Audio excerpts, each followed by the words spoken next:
Chapter 21. If you want to support to continue with the chapters and improve the quality of the language, or read some advanced chapters, this week I will upload several chapters to Patreon. Please follow me on patreon.com/jayjayempi.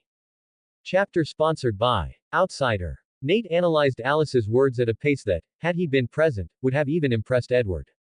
He noticed the slight change in her tone when she mentioned Jasper. A barely perceptible pause, as if she were weighing her words more carefully than usual. It wasn't simple affection. There was something thicker, murkier, as if not even Alice knew exactly how to define her connection with him. Nate noticed it immediately.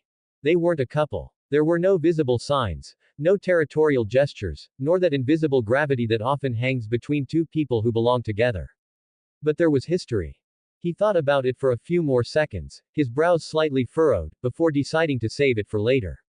There was something more urgent to address. This patchwork family thing, he said casually as if simply continuing the game. Do you mean that because they're all adopted? Alice blinked as if just realizing her choice of words. Her gaze softened, almost nostalgic. Not exactly, he replied with a smile that seemed to contain more than it said.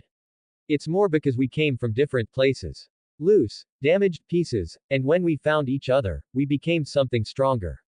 Warmer. An imperfect home, but ours. Nate felt her words were genuine. For a moment, without layers or masks. It surprised him. Alice was a better liar than most, but that sentence came laced with unexpected vulnerability. You cheated, she said suddenly, raising an eyebrow with a mischievous glint in her eye. You asked me 2 questions in a row. Oh. I didn't know you were keeping score, Nate replied with a half-smile. Alice leaned her elbow on the table, amused. You'll have to answer twice too. Rules of the game. I accept, he replied, tilting his head in a relaxed gesture. Alice watched him for a few seconds, testing the waters. Then she launched her first. What do you think of my brother Edward? Nate sensed the real intention immediately. It wasn't superficial curiosity, he wanted to know how much he'd noticed. To gauge the danger Nate represented, but also how much he could see through his family. We only spoke a couple of times, he replied calmly. But they were interesting conversations. I hope he comes back soon. I'd like to get to know him better, he added with a smile. After all, I only need to talk to him a couple more times and he'll tell me everything I want to know, consciously or unconsciously. Nate thought almost instantly after finishing his sentence. Alice watched him silently. She found no trace of lies in his voice or his gaze, and that made her uncomfortable. Not because she believed he was sincere, but because she couldn't be sure he wasn't. Nate leaned toward her slightly, ready to ask his question, but Alice stopped him with a sudden gesture. She gently placed a finger on his lips. A slight, almost playful gesture, but unexpected. I still have to ask one more question, she said with a sweet, dangerously charming smile. Nate felt a surge of tension. He knew these gestures were designed to shake him, to throw him off balance. He took a deep breath, controlling his reaction. It wasn't easy to shake him, but Alice's touch, as subtle as it was accurate, had taken him by surprise. He quickly composed himself and crossed his arms, looking relaxed. Ask whatever you want. Alice did not hesitate. What is your relationship with Bella Swan? The question fell like a needle between crystal glasses. Nate didn't show it, but something inside him clicked. At school, he hadn't shared enough time with Bella to raise suspicions. At first glance, they were just acquaintances, maybe friends, if you pushed the interpretation. Even the conversation in the cafeteria, with the misunderstanding about the jacket, had happened less than an hour ago. Alice couldn't suspect anything, unless she'd seen them at another time. Then he remembered. That moment in front of the lodge the day before. Bella had hugged him just as Jacob went to the bathroom. A brief but intimate gesture. At that moment, Nate felt a gaze on him. He scanned the surroundings that night but didn't recognize anyone. The street seemed empty. Or had I not observed well? He doubted it. If there was one thing Nate trusted, he could read a scene, to spot details. Meanwhile, for Alice, his silence felt like an eternity. She knew she shouldn't have asked so directly, but she had her reasons. Carlyle had ordered Jasper to discreetly follow Nate, to assess whether Edward was exaggerating when he called him, almost as much of a monster as we are. Jasper, the most discreet of the clan after Edward, saw nothing alarming. Just a boy sharing laughs with normal teenagers. Nothing to back up Edward's words. But there was something about his story that worried Alice. He mentioned a hug between Bella and Nate. Bella, Edward's final piece. Bella, whose destiny had already been intertwined with her brother's in her visions. And this new guy was a dangerous variable. One that not even Alice could predict. Are you sure you could handle the answer? Nate finally answered, his voice low, his smile soft, almost whispering. Alice blinked. For the first time, a flicker of nervousness escaped her. It wasn't jealousy. It was uncertainty. Her visions weren't helping her, and that scared her. Belle is one of the few people I feel comfortable enough to let my guard down around, Nate said, now with an unexpected seriousness. It's not something that happens to me often. And I appreciate that. Alice looked at him carefully. She analyzed his tone, the pauses, the nuances that usually betray a lie. She found none. Just a frank statement. No embellishment. She then remembered one of his visions, Bella, among shadows. Converted. Or dead beneath Edward's fangs. Do you value her enough to be with her even if she were in the middle of something dangerous? She asked suddenly. Her voice was barely a whisper, like an icy breeze through the trees. Nate didn't answer right away. The question carried weight. Emotional charge. It was a test, but also a warning. He noticed it. It's not your turn to ask, he finally replied, with a crooked smile. But there was something else in his eyes. Evasive, yes, but also alert. As if he knew exactly what Alice was talking about. For a second, his eyes showed what worried Edward so much. Just then, the bell rang. Murmurs rose, chairs shifted, and students began to rise. The tension dissipated like smoke. But between Nate and Alice, everything remained suspended. Unfinished. Dangerously alive. 28 comments 0 vote. Chapter 22. If you want to support to continue with the chapters and improve the quality of the language, or read some advanced chapters, this week I will upload several chapters to Patreon. Please follow me on patreon.com/Jayjayempi. Chapter sponsored by Gamer Gerald. The last bell of the day rang with a deeper tone than usual. Or maybe Nate perceived it that way because his mind was still elsewhere. He walked toward the gym with a firm step, but his mind was several meters behind. Alice Cullen. His conversation with her, if it could be called that, had been short, but strangely intense. Do you value her enough to be with her, even if she were in the middle of something dangerous? It was not an innocent question. There was something in Alice's tone, a tension wrapped in kindness as if she were testing him. A warning disguised as simple curiosity. The gymnasium loomed before him. Nate pushed through the double doors, crossed the threshold, and was greeted by the murmur of students huddling together, collecting balls, and stretching. Some were already playing, others were still changing, the typical organized chaos of the last hour of the day. Nate walked to the corner where he usually left his backpack. He hadn't taken off his jacket yet. His mind kept echoing that phrase. What kind of danger could Bella get into? He regarded it as an initial criticism, but deep down, it was a genuine concern. Bella was kind, awkward in the best way, a little out of touch with her surroundings but genuinely sweet. He wasn't the kind of person you associate with danger. And yet, are you okay? Nate turned slightly, taken out of his thought bubble. It was Bella. She stood beside him, holding a rubber band in her hand, her expression troubled. Her eyebrows raised, her gaze fixed on his. What? You're frowning, she said softly. A lot. Nate smiled faintly, running his hand across his forehead. My grandmother told me something similar a while ago. I'm starting to think I'm becoming too expressive. Bella chuckled, and Nate watched her for a second longer than necessary. So everything's okay? She insisted. Yeah, I just had an interesting conversation. With Alice Cullen. Bella raised her eyebrows in surprise. With Alice? Yes. In class. Nothing serious, just a curious exchange. I didn't know you were talking to the Cullens, she said, tilting her head slightly, a gesture somewhere between curious and puzzled. Nate noticed how her eyes wandered, just for a second, as if she were thinking about someone else. Edward. He didn't say it, but he thought it. We're not friends or anything, he clarified. We just occasionally meet up in class and, well, we talk a little. Talking to her can be fascinating. Bella smiled. She didn't seem upset. More interested. You seem happy when you talk about her, she commented lightly. It's funny. I guess I thought that you, she said, glancing at him from head to toe, being the way you are, would be more interested in someone like Rosalie. I mean, she's, beautiful. Impossibly so. Rather than someone like Alice, who, while also very beautiful, can seem a little odd, maybe.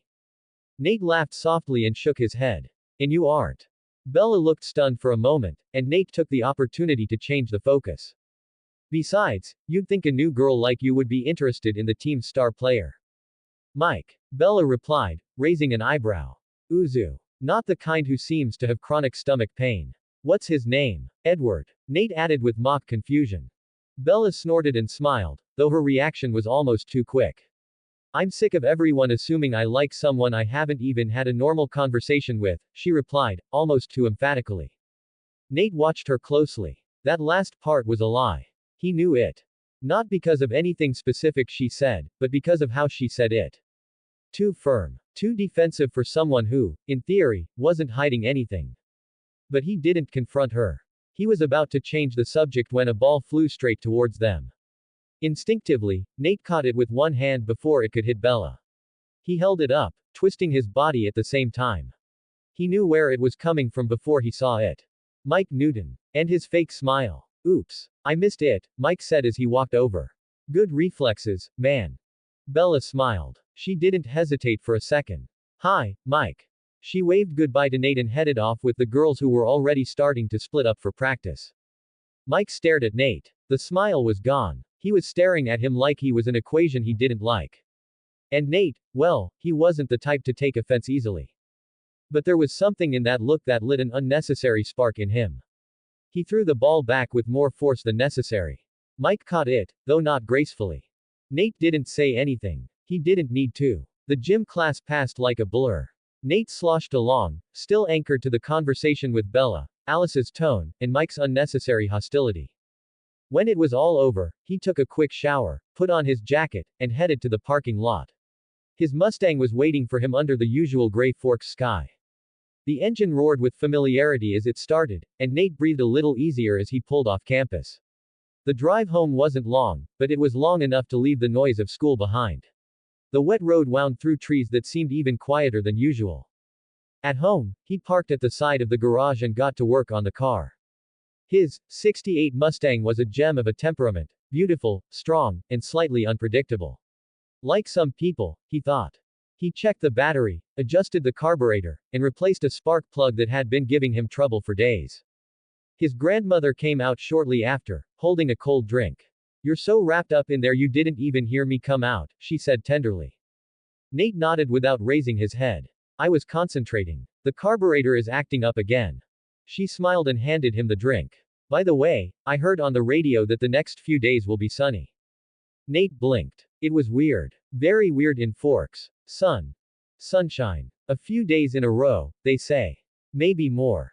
It'll be a nice change of scenery, he murmured, accepting the drink. He stood for a moment in silence, leaning against the car, looking at the leaden sky that would soon let in light. While thinking how nice it would be to see the sun again, which I hadn't seen in weeks. Author's note. I'm surprised by the amount of power stones. Now we have a little over 500. If we get to 700 before the weekend, this weekend I'll do a marathon of chapters like the one from last end, 5 chapters a day or something like that. Creation is hard, cheer me up. Jayjayempi creators thoughts. 21 comments 0 vote. Notice not a chapter. I honestly didn't think they'd reach the Power Stones goal, but a promise is a promise. Tomorrow and the day after, 5 chapters will be uploaded daily, with an interval of 2 or 3 hours. I hope you enjoy them and keep sending Power Stones. I'd also like to take this opportunity to thank the people who subscribed. The support we've been receiving is truly incredible. It's also a good time to clarify a few things. The story's pacing is slow, yes. I mention this because I see the comments about it are repeated. I'm trying to cement the story and I apologize if it sounds too repetitive, but don't worry, in the following chapters the story moves forward more quickly. I think the introductory arc is over. Regarding Nate's partner, I think it's already a bit too obvious, it's even on the cover of the fanfic, and I don't think it's something that's going to change, to be honest. Although I enjoy Nate's interactions with Bella, I don't think there's much to go on there. But if you think you have a solid argument to change my mind, go ahead. Also, regarding certain gaps, what's Jasper doing there? Who is his partner then? Why do you mention his parents if it has nothing to do with it? If his parents knew about vampires, why didn't they prepare him or something? Why did they mention Forks in particular? Will Nate become a vampire? What will Nate's power be if he turns? And the most talked about one, Aren't vampires supposed to fall in love instantly and bond like Edward and Bella? To clarify, all the questions I asked will be addressed and answered in the story. They're not things I forgot or am ignoring. If you discover anything else or have any other questions that aren't one of these, I'll gladly answer them in this post as long as it's not a spoiler. That was all, guys. I'm not sure if I'll leave this news, but it'll at least stay for the weekend, as long as the marathon lasts. Thank you again for everything. I'll do my best to finish this story. Thank you for being patient with me. Jayjayempi. Creation is hard, cheer me up. Jayjayempi creators' thoughts. 42 comments, 0 vote. Chapter 23. If you want to support to continue with the chapters and improve the quality of the language, or read some advanced chapters, this week I will upload several chapters to Patreon. Please follow me on patreon.com/jjmp. Chapter sponsored by S. The Cullen house, immersed in its usual twilight serenity, was alive with the subtle vibration of immortal presences. The silence was elegant, almost reverent, as if the place itself knew it was inhabited by beings who rarely allowed themselves to be seen. That afternoon, Alice had asked everyone to gather in the Great Hall. It wasn't unusual for her to do so, sometimes for trivial reasons, sometimes for disturbing visions, but this time there was something light, almost playful in her gaze. Sitting on the back of the couch, her legs crossed, her face lit by a faint smile, she waited for everyone to take their places. Jasper stayed close, as always, at a considerate distance, as if his mere presence could protect her from something he didn't quite understand. Emmett launched himself onto the couch with his usual clatter, while Rosalie did so with the grace of a queen entering a court. When everyone was present, Alice spoke. The next few days are going to be sunny. The phrase, spoken so naturally, made everyone stop for a second. Anywhere else in the world, that statement wouldn't be worthy of mention. But in Forks, where the clouds seemed eternal, those words were almost miraculous. Emmett was the first to react, putting a hand to his chest in mock drama. Sunny. No. I'll have to go hiking again. What a tragedy.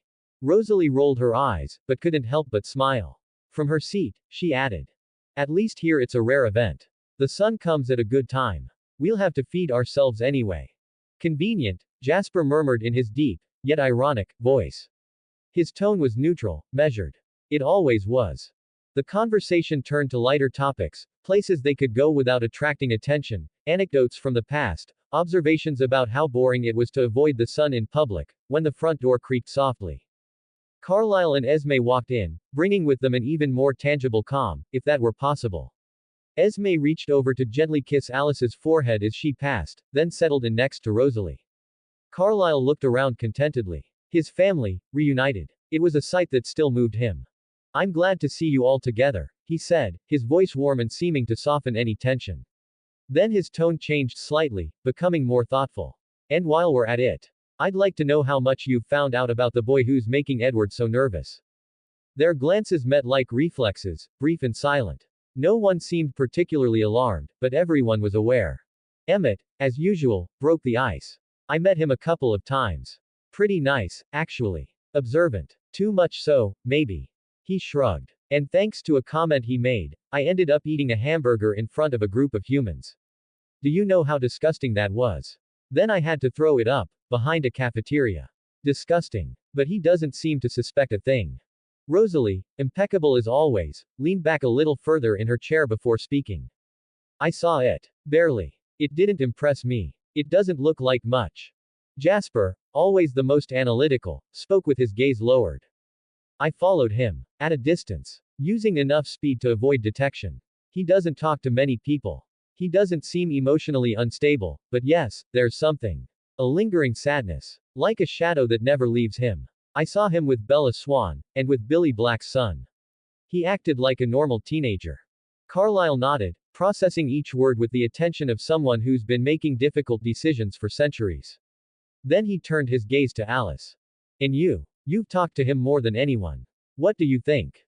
Alice clasped her hands on her knees, thoughtful. She stared at the ground for a moment before looking up. Nate is interesting. He has a sharp mind. Conversations with him aren't like those with other humans. He makes you think, makes you talk. Like he knows just where to push to get you to say things you didn't know you were thinking. Talking to him is like looking in a mirror. Or sitting across from a therapist who doesn't say much, but makes you uncover truths. The room fell silent. Alice continued, her tone more introspective. I was also surprised by something. The glare. He got over it quickly. I tested him with small gestures, very subtle hints. I watched him. He got nervous, of course, but he handled it with unexpected calm. Especially when compared to how he reacted the first time he saw me. Carlyle looked at her closely, as if trying to read something beyond the words. So, you think he poses a threat? Alice hesitated for a moment. She thought about it seriously. She closed her eyes for just a moment. I don't think so. But I want to keep getting closer. Just to be sure. There was a pause. And then Emmett's deep, mocking laughter filled the room. Could it be that you're the one who's dazzled, little sister? The comment was accompanied by a broad smile. Rosalie rolled her eyes. Jasper tensed his shoulders slightly, in an almost imperceptible reaction. Alice looked at him with a serene smile. That's none of your business, Emmett. Esme stifled a soft laugh, like someone watching a familiar game. Carlyle said nothing, but smiled faintly. Little by little, the family began to disperse. Some went upstairs, others simply went into opposite wings of the house, each following their custom of respecting each other's space. The living room fell into semi-darkness, bathed in the faint golden light that filtered through the occasional Forks clouds. Alice didn't move. She sat for a few more minutes, hands clasped, eyes fixed on some indeterminate point. Emmett's words resonated with her more than she cared to admit.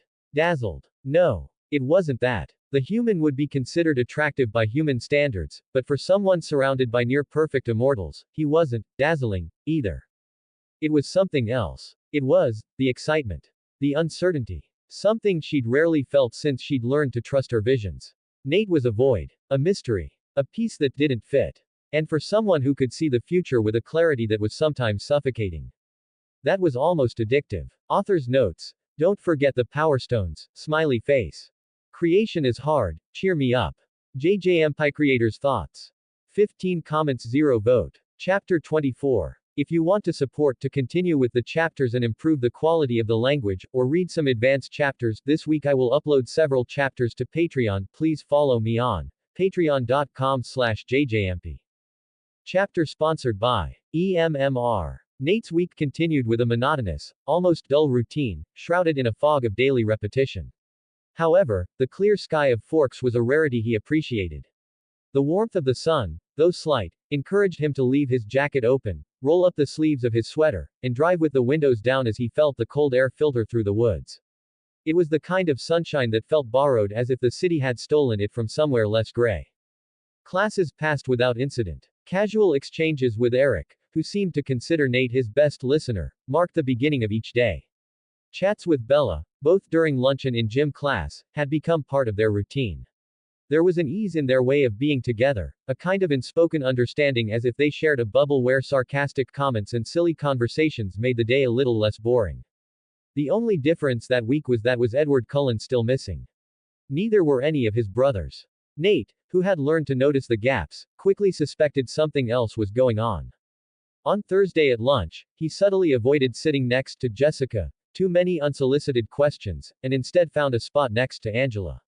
She was flipping through her notebook, sorting through her history notes while poking at a piece of melon with her fork. Doesn't it seem strange to you that the Cullens all disappeared right now while the sun is out? Nate asked casually, opening his water bottle. Angela looked at him, raising an eyebrow as if the question wasn't new. Not really. They say that when the weather's like this, they often go hiking. Like a kind of family tradition.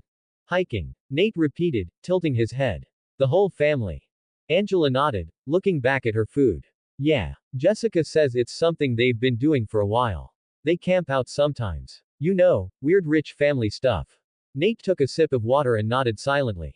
It wasn't a far-fetched excuse, but it wasn't convincing either. He let it go, even though something didn't add up. Is an entire family missing entire days just to go on a hike? He was too meticulous not to notice. Friday arrived with the same clear sky, but a different feel. Something in the atmosphere, the glances, the whispers between classes, the slight tension that permeated the cafeteria, told Nate that something inevitable was going to happen. And he was not wrong. During lunch, while sipping juice and talking with Bella about the absurd amount of homework for the weekend, Eric stood up from his seat. He walked toward them with a mixture of determination and nervousness. His tray was barely shaking. Nate noticed everything. The way he took a deep breath before speaking, the way his hands clenched around the tray, the way he looked at Bella as if he were about to cross a chasm. Bella, I know it's still a long way off, but I wanted to know if you'd go to the prom with me. The dining room didn't fall completely silent, but there was a change in pace. Some conversations subsided, and more than a few people looked up. Nate, reflexively, glanced at Angela. Her expression collapsed in a matter of seconds, though she tried to hide it by looking at her salad. Her fork twirled a lettuce leaf as if she could hide her discomfort there. Bella hesitated for only a second. Then she smiled gently as if trying to soften the fall. I'm sorry, Eric, but I'm not going. I already had plans for that weekend. I'll be in Seattle. Nate narrowed his eyes. There was something about the way he said, Seattle, that didn't quite fit. As if the word was out of place in his mouth. As if he'd ad-libbed it. Eric looked down and nodded with a forced smile. Okay, no problem. He walked away without making much of a fuss, though Nate noticed his lips tightening as he walked away. Out of the corner of his eye, he caught Mike's eye. He'd seen everything, too. And while Eric's rejection should have been enough, Mike's expression held a stubborn resolve. A spark that wasn't easily extinguished. Nate sighed inwardly. It was clear his closeness with Bella was starting to create invisible friction. They shared lunches and laughed at gymnastics, and their little group knew they'd been out together, even if it had been a group thing with Jacob. For many, that was enough. He was taking up space that others wanted, and somehow that pressured them to act sooner than they should have. Nate found the idea of his desperation absurd, as if asking her before others guaranteed a yes. In gym class, the inevitable finally happened. The sun shone brightly through the windows, and while the boys played a half-hearted version of volleyball, Bella and Nate sat on the benches chatting. He made fun of her clumsiness with the ball, and she tried to defend herself with ridiculous arguments that made them both laugh. If the ball comes to me, it's because it hates me, he said, crossing his arms. Sure. He probably has a personal agenda against Bella Swan. Maybe you should make up with him before the next game. Then Mike appeared. His stride was firm and determined, and his eyes searched for Bella intently. Nate saw him approaching and knew immediately what was going to happen. Bella, can I talk to you for a second? Just alone. Bella's discomfort was immediate. Her back tensed, her gaze wavered, and her hands reached for the sleeve of her sweatshirt, toying with the fabric as a shield. Does it bother you? She asked Nate quietly, not looking him in the eye much. Nate shook his head, giving a half smile. Not at all. I'll give you a few minutes. He calmly stood up and walked over to where the others were playing. He feigned interest in the game, but his attention was focused on the scene a few feet away. Mike was talking to Bella. He didn't seem insistent, but he was expectant. She kept her arms crossed as if trying to distance herself. Nate noticed how she nodded without saying much. After a couple of minutes, Mike returned to the group with the typical expression of someone reluctant to show that something hurt more than expected. Nate sat back down next to Bella, who didn't say anything at first. She stared at her feet as if the floor had something important to tell her. I have such a hard time turning people down, they've been nice to me since day one. I don't want to make them feel bad. Nate shrugged. Well, that's what you get for spreading your epidemic everywhere. Bella looked at him, confused. Again with that. Swans virus, he said seriously. His symptoms are flaring. Eric, Mike, and don't even get me started on Jacob. You're wreaking havoc. Bella let out a low, somewhat tired, but genuine laugh. Thank goodness Jacob isn't in school with us. Now all I need is for the biology teacher to invite me. Give it time. It starts with an apple on your desk, and then he's already asking you out. Terrible, she murmured, shaking her head as she smiled. And for a moment, as the sun continued to stream through the windows and the hum of the gym mingled with distant laughter, Nate felt that, despite everything, that day had turned out better than he had expected. Author's notes. Don't forget the Power Stones, smiley face. Creation is hard, cheer me up. Jayjayempi creators' thoughts. 13 comments 0 vote. Chapter 25. If you want to support to continue with the chapters and improve the quality of the language, or read some advanced chapters, this week I will upload several chapters to Patreon. Please follow me on patreon.com/jjmp. Chapter sponsored by Berenice. Saturday arrived without incident. The day had started with light rain as if the previous sunny days had been a dream by Fork's standards, that was the norm.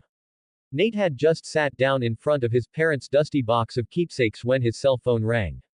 The name, Charlie, flashed across the screen. Hey, kiddo. Bella and I are going out to eat. Why don't you stop by and join us for dinner? It's been a while since the three of us saw each other. Nate hesitated, staring at the unopened box.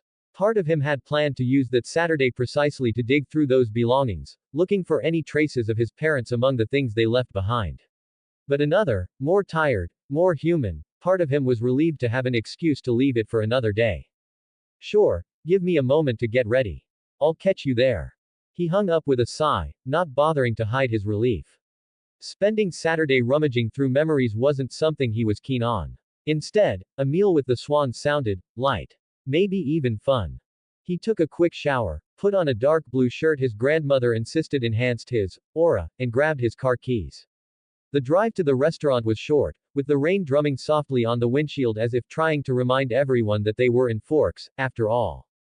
Upon arriving, he spotted Charlie and Bella already seated at a table by a slightly fogged-up window. Bella had her elbows on the table, absent-mindedly twirling a straw between her fingers, while Charlie flipped through the menu as if he wasn't looking for anything in particular. Hey, I hope I didn't keep you waiting too long, Nate greeted as he approached.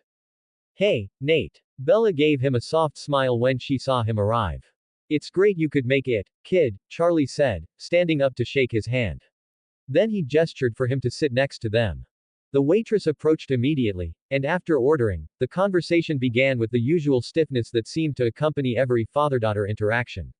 Charlie, trying to sound casual, glanced at Nate. And how is your grandmother? Nate smiled with a slight shrug. In her world, as always. You know, free spirit.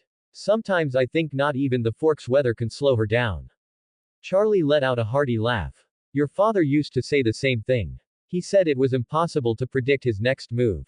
Bella looked up, curious. Nate noticed the gesture and took the opportunity to break the ice a little. Actually, he said, turning to Bella, she's in her mystical phase now. She thinks she can see people's auras, and I have a feeling she's one click away from falling for an energy crystal scam. Bella giggled, looking down at her burger. Charlie laughed too, a little more relaxed. That sounds exactly like something I do. Nate took the reins of the conversation, weaving together small anecdotes, innocent questions, and the occasional sarcastic comment. He felt less like a guest and more like an emotional translator. The Swans spoke the same language but with different accents, and he was there to smooth things over between them. At one point, Bella got up to get some ketchup. As soon as she left, Charlie lowered his voice and looked at Nate with some seriousness. Hey, thanks for coming, he said, playing with the napkin between his fingers. When Bella arrived, I wasn't entirely sure she'd ever adjust. She's lived away from me for so long. But lately, I've seen her smile more. I think having a friend here is doing her some good. Even her mom called to ask what I was doing. Bella sounded happy. Nate looked at him with a mixture of surprise and respect for his candor. At first, I just thought about getting close to her to take care of her, for you, he confessed. But, it ended up being a natural fit. It turned out you and Bella are both good people. A little odd, yes, but with the same kind of hearts. Charlie nodded, with that small, genuine smile he rarely showed. Thanks, kid. Not long after, as they were finishing their meal, Charlie's phone vibrated. He answered immediately, his expression changing. One of the officers had an emergency. Someone has to cover. He sighed and took out his wallet. He left some bills on the table and put on his jacket. And just when we were having a good time, he murmured. Then he looked at Nate. Would you take Bella home? Of course. Charlie nodded gratefully and hurried off. Nate noticed that Bella, although she tried to hide it, seemed disappointed that her father was leaving just as the conversation was flowing naturally. The drive back was peaceful. The dashboard lights reflected off their faces, illuminating them with warm, dim tones. The silence wasn't awkward, but Nate decided to break it. You have a good father, Bella, he said softly. He just needs time. You two are more alike than you think. Bella looked out the window. It was easier to talk to him today. I think having you there helped. Nate gave a small smile. I'm glad I served as a bridge. It's just that, sometimes I struggle with feeling like his daughter, Bella confessed. It's been so long since I've seen him. And even when I'm here, I feel like I'm the one taking care of him. In Phoenix, with my mom, it was like that too. I always felt like the adult in the relationship. And that bothers you? Nate asked, his tone lacking judgment. Bella thought for a few seconds. No. But sometimes, I wish I could stop. There's nothing wrong with enjoying being a normal teenager once in a while, Nate said. You know, having fun and letting the adults babysit you a little. He said it with a hint of nostalgia that didn't go unnoticed. Bella laughed softly. Speaking of teenagers, you should know that Jessica will probably ask you to the prom. She decided you were taking her from the first day she saw you. Nate frowned with an expression that was a mixture of surprise and resignation. If you want to avoid it, maybe you should come with me to Seattle that weekend, Bella said, laughing. He said it jokingly, but Nate didn't blink. Yes, we should go together.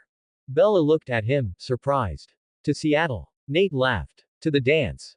She frowned, clearly puzzled. I'm not a good dancer.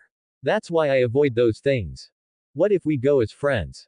No pressure. We just laugh at each other, dance as little as possible, and if it gets too cheesy, we run away for another burger. Bella watched him silently for a moment. Nate didn't seem to have any ulterior motives or hidden tension. Just a genuine desire to share something simple and fun, as if he were trying to convince her to do more things her age. He thought about it for a second but finally smiled. Okay. I'll go with you. But don't say I didn't warn you when I ruined your feet on the dance floor. I'm willing to take the risk, Nate replied with a knowing smile. They arrived home. Bella opened the car door, but before getting out, she turned to him. Thank you. For today. For everything. At first, I wasn't sure it was a good idea to come to Forks, but thank you for becoming my friend. Whenever you want. With a calm smile, Bella closed the door and disappeared behind the illuminated porch entrance. Nate stood there for a few more seconds, making sure she was safe before starting the car and slowly driving off through the damp, silent streets of Forks. Author's notes. Don't forget the Power Stones, smiley face. 18 comments 0 vote. Chapter 26. If you want to support to continue with the chapters and improve the quality of the language, or read some advanced chapters, this week I will upload several chapters to Patreon. Please follow me on patreon.com/jayjayempi. Chapter sponsored by Rambatara. The weekend ended uneventfully. Nate spent Sunday relaxing, casually flipping through a couple of old books that had belonged to his mother. Although he'd promised himself he'd go through the belongings both parents had left behind, he wasn't in any hurry. His mind was still replaying the events of the previous day. The prom was still a long way off, but he'd somehow found a date, and that felt strange. After hearing how Bella felt about her parents, he'd promised himself he'd do his best to make that night a pleasant experience. No pressure, no awkwardness. Just something worth remembering. Monday arrived shrouded in gray skies, as usual in Forks. Nate kept to his routine. He got up before dawn, went for a run through the damp streets of the neighborhood, and returned with the cool air reviving his senses. When he arrived home, his grandmother greeted him from the kitchen with a distracted smile as she tried to teach her elderly cat to sit on command. The cat, of course, didn't seem very impressed. Maybe in your next life, Nate muttered as he poured himself some coffee. Half an hour later, he was on his way to school. The overcast sky didn't provoke any reaction. That's how Forks was, and he'd already adapted. However, when he arrived at his first class of the day, he noticed something out of the ordinary. Eric, who usually greeted him enthusiastically as soon as he sat down, seemed to deliberately avoid him. He stood 2 pews away, staring toward the window with an expression somewhere between annoyed and hurt. Nate watched him out of the corner of his eye, confused. He tried to remember. Had he said something out of place? Made a slip of the tongue. The only possibility he could think of was that Eric had heard that Bella was going to the dance with him. But that was impossible. They'd only just agreed to it on Saturday. How could he find out so quickly? Still, Eric's expression seemed to make it clear. It wasn't that Nate felt guilty about it. He liked Eric, but he didn't consider him particularly close. And, if he had to be honest, the idea of someone getting upset about something they couldn't control seemed a little immature. He hadn't taken anything away from anyone. He'd just asked Bella, and she'd decided for herself. It was during government class that Nate finally focused again. The classroom was already half full when he walked in, and when he saw his seat occupied by Edward Cullen, he couldn't help but smile. At last, he thought. At least that seemed like a step forward. He approached without hesitation and sat down next to him. Edward noticed but didn't turn his head completely. His gaze remained fixed straight ahead, tense. Nate waited a few seconds before speaking, testing the waters. Hi. Nice to have you back in class, Edward, he said with a pleasant smile. But Edward remained silent, as if ignoring him was the wisest thing to do. Nate cringed inwardly.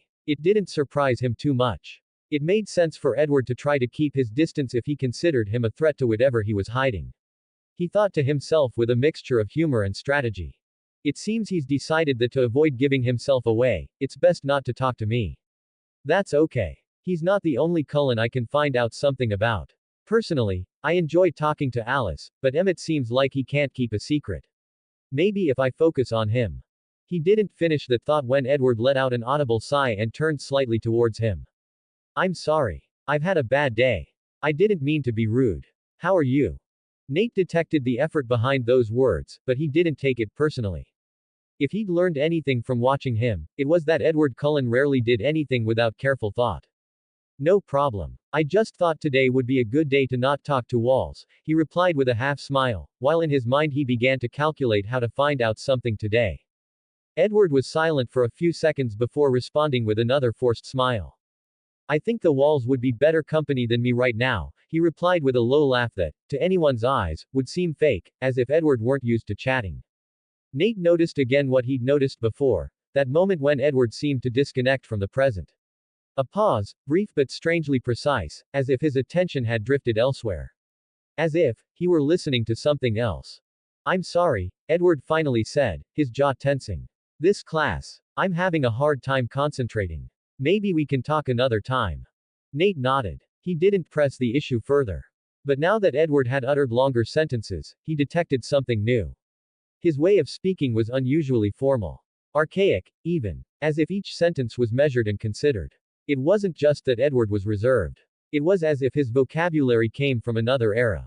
Nate watched him with renewed interest. I have all the time in the world to find out what they're hiding, he thought. He smiled at him kindly. I hope we'll be friends, he said with measured sincerity. Edward gave him a tight smile. Me too. But just as the conversation seemed to be dying, Nate noticed Edward's gaze slid to someone behind him. His face hardened, his lips forming a tight line. Nate discreetly turned and saw Tyler Crowley, another of the Forks students who seemed as interested in Bella as a wolf in a piece of meat, sitting a few benches back. He seemed to be frowning at Nate. Something in his gaze reminded him of Eric's expression, only tinged with more resentment. When he noticed them both looking at him, Tyler looked away and pretended to pay attention to the class. Nate dismissed it as just someone else who had somehow found out about Bella. So, without paying any further attention, he turned his gaze to Edward, who continued to watch Tyler as if he could read something beyond the visible. Edward realized too late that Nate was watching him. He tried to compose himself and opened his mouth with some reluctance before speaking. Hey, Nate, he suddenly stammered. You and Bella Swan. He stopped as if the question stung his throat. Finally, with a rueful expression, he looked back ahead, clearly deciding not to continue. Nate stared at him for a moment, a mixture of curiosity and bewilderment. Before he could say anything, the teacher called on him to answer a question about the class. But deep down, the real question of the day had been left hanging in the air. Author's notes. Don't forget the Power Stones, smiley face. Creation is hard, cheer me up. Jayjayempi creators' thoughts. 18 comments 0 vote. Chapter 27. If you want to support to continue with the chapters and improve the quality of the language, or read some advanced chapters, this week I will upload several chapters to Patreon. Please follow me on patreon.com/jjmp. Chapter sponsored by Kid Zero Core. The rest of the government class passed in silence between Edward and Nate. Despite the tense atmosphere, Edward didn't say another word. Nate watched him out of the corner of his eye more than once. There was something in his expression as if he wanted to speak to him but was forcing himself to remain silent. When the bell finally rang, Edward left the classroom with the same restrained swiftness with which he had arrived. Lunchtime arrived. Nate walked slowly through the halls of the school, his hands in his jacket pockets. He couldn't get one question out of his head. How had so many people found out he was going to the prom with Bella? They had only agreed on Saturday, and the event was still weeks away. Upon arriving at the cafeteria, he spotted the usual group: Mike, Angela, Eric, Jessica, and Bella. But this time the atmosphere wasn't the same. The conversation was sparse. Only Angela seemed to be trying to talk to Bella, though without much success. The rest were plunged into a charged silence. As Nate approached, he noticed everyone staring at him with varying and, frankly, uncomfortable expressions. Eric was avoiding her gaze, his expression hurt, as if Nate had betrayed him. Jessica scrutinized him with narrowed eyes, more indignant than annoyed. Mike's gaze was heavy with resentment and defiance. Angela, clearly uncomfortable, was glancing from one to the next as if she wished she were anywhere else. Bella, for her part, looked at him with a mixture of apology and concern, like someone preparing to make excuses she knew wouldn't suffice. Before sitting down, Nate glanced at the Cullens' table. To his surprise, everyone was looking at him out of the corner of their eyes. They weren't even pretending to talk to each other. Their attention was on him as if they were waiting to see something. Edward, especially, seemed somewhat tense, his back rigid and his eyes fixed on the tray in front of him, even though he wasn't looking at it. Nate sat across from Bella. As soon as he settled in, Edward flinched, visibly from a distance. Bella leaned toward Nate and whispered, in a pained tone. I'm sorry, Nate, Jessica called me on Sunday. She asked me for advice on how to get you to ask her to the dance. I felt bad and I told her the truth, that you invited me. Things got awkward, and apparently, she told a few people. You underestimated the power of gossip in a small town, Nate muttered with a wry smile, though his voice held a note of resignation. He'd planned to keep a low profile and let the matter come to light later, perhaps closer to the ball. By then, he'd be able to say he'd convinced Bella at the last minute. But that oversight had lit a fuse. Some egos had been bruised, and now all eyes were on him. As he thought about this, he noticed how Mike, 2 places away from Bella, seemed to be struggling internally. His expression ranged from anger to a kind of indignation. Finally, it was as if he couldn't hold it in any longer. He stood up and approached with a haughty, almost theatrical attitude. Nate tensed subtly, prepared for whatever might happen. Can we talk? Mike said, looking at Bella with an arched eyebrow and not bothering to hide his annoyance. Bella nodded uncomfortably. They stood up and walked to an empty table a few rows away. It wasn't exactly private. Anyone with a keen ear could overhear their conversation. Nate leaned back slightly, feigning indifference, but listening intently to every word. He watched Edward tense across the cafeteria. His muscles rigid, his attention on Bella and Mike's every move, reminded Nate of a crouching tiger looking for the best angle to pounce. As Nate focused his gaze, Edward flinched, turned his body back to face the table, and quickly pretended to pay attention to his food. But Nate noticed he was leaning slightly toward Bella and Mike's table. Could he hear them from there? The argument between Bella and Mike was escalating. Why did you say you had plans that day? Mike asked, visibly hurt, with a mixture of disbelief and anger. Mike, it wasn't easy. I didn't know how to tell you. I'm sorry for lying to you, but. So you're going to the dance, but with him. Mike interrupted, raising his voice slightly and pointing at Nate. With him. What does he have that I don't? Bella sighed. It's not that. We're just friends, Mike. He convinced me to go, to try something different, and I agreed because I trust him. Oh, right. Because I'm not worth your trust, right? Nate could see Mike's frustration growing. It wasn't just spite. It was ego. Mike had always assumed he had some control over the situation, over his place in the group. This time, that wasn't the case. Finally, Bella seemed to understand that this conversation wasn't going anywhere and stood up to return to the table. That's when Mike grabbed her arm. It wasn't a malicious gesture, more like a reflex, but it was stronger than he intended. You could tell from Bella's pale skin that it would leave a mark. The tension was palpable. Nate immediately stood up and walked decisively toward them. He grabbed Mike's wrist, squeezing it hard enough for Mike to release his grip, and in a firm voice said, "Back off." Mike looked at him, and only then seemed to remember where he was. He looked around and noticed many students watching them. He panicked. He seemed to understand that what he did was wrong, but he felt that backtracking would be worse. On an awkward impulse, he pushed Nate with both hands. Nate barely moved. He stood still, analyzing the situation. I don't want any trouble, Mike, Nate said, his voice calm. But you're crossing a line. Mike, letting the resentment he'd been building up since he met Nate get the better of him, threw a closed fist straight at Nate's face.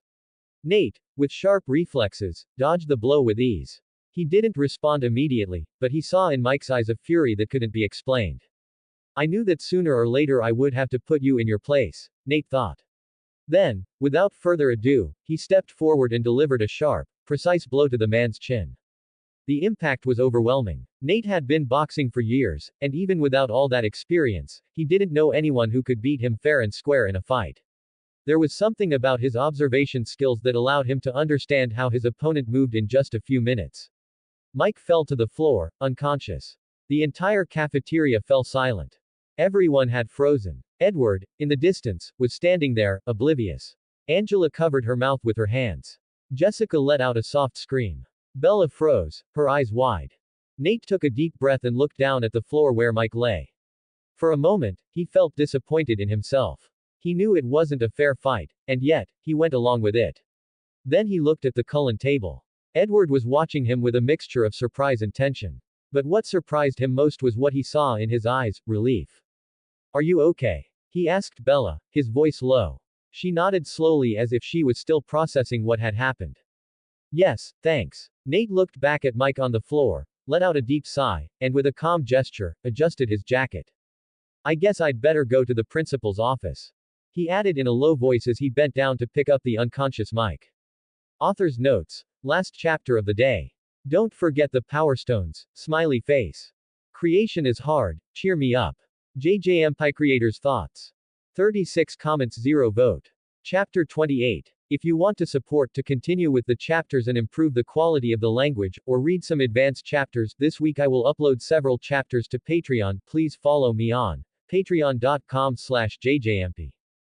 Chapter sponsored by Sithis. Carrying Mike over one shoulder like a backpack full of rocks, Nate strode briskly through the school cafeteria. The growing murmur of students formed a restless buzz around him, but he didn't stop. Behind him, Bella walked silently, her eyes fixed on the ground as if she wanted to disappear. Two teachers appeared on the opposite corner, alerted by the students. One of them, Professor Landon, raised his hand firmly. Put it down, Winter. He ordered urgently. Nate obeyed without question and carefully placed Mike on a nearby bench. The boy was already beginning to regain consciousness, dazed, with a hand on his jaw. What happened here? Professor Harris demanded, approaching Bella with a frown. Are you okay, Miss Swan? Bella nodded slowly, still processing what had happened, her voice barely audible. Yes, it was just a misunderstanding. We need you three to come to the principal's office, right now, Teacher Landon said firmly, pointing at the door with his finger. Meanwhile, at the Cullens' table, the impact of the scene still resonated like an invisible echo. Emmett, unable to contain himself, let out a deep laugh that attracted the attention of several tables. That was a nice shot. Cleanly executed, he murmured with delight. Respect. Rosalie, normally stoic and distant, nodded approvingly. Her tone was drier, but just as clear. That's how a man should behave. That Mike guy asked for it. Jasper, more restrained, crossed his arms with a slight frown. There was no need to hit him like that. He could have stopped him with words. That boy wasn't a real threat to him. Maybe, Alice replied with a smile somewhere between curious and delighted, playing with her fork. I didn't expect that from him, quiet Nate. However, I must admit, it was interesting. Surprising, even. Edward remained motionless. His gaze was fixed on the exact spot where Mike had fallen. His fingers were tense on the table. Without looking away, he murmured. Without knowing it, Nate saved Mike's life. Everyone looked at him. No one said anything. But they understood that he meant it. Hours later, in the principal's office, the atmosphere was tense and charged. In a row of chairs sat Mike, ice on his jaw and eyes lowered, his father, stern-faced and mouth tight, Bella, still nervous but more assertive, Charlie, arms crossed, Nate, serene and calm, his back straight, and his grandmother, who seemed more interested in watching than talking. The principal cleared his throat before beginning. We want to hear every version. Nate, go ahead. Nate looked up, his voice clear but not arrogant. Mike grabbed Bella's arm when she tried to leave. I asked him to let her go. He pushed me. I didn't respond. Then he threw a punch at me. Only after that, did I hit him. Bella intervened immediately, firmly.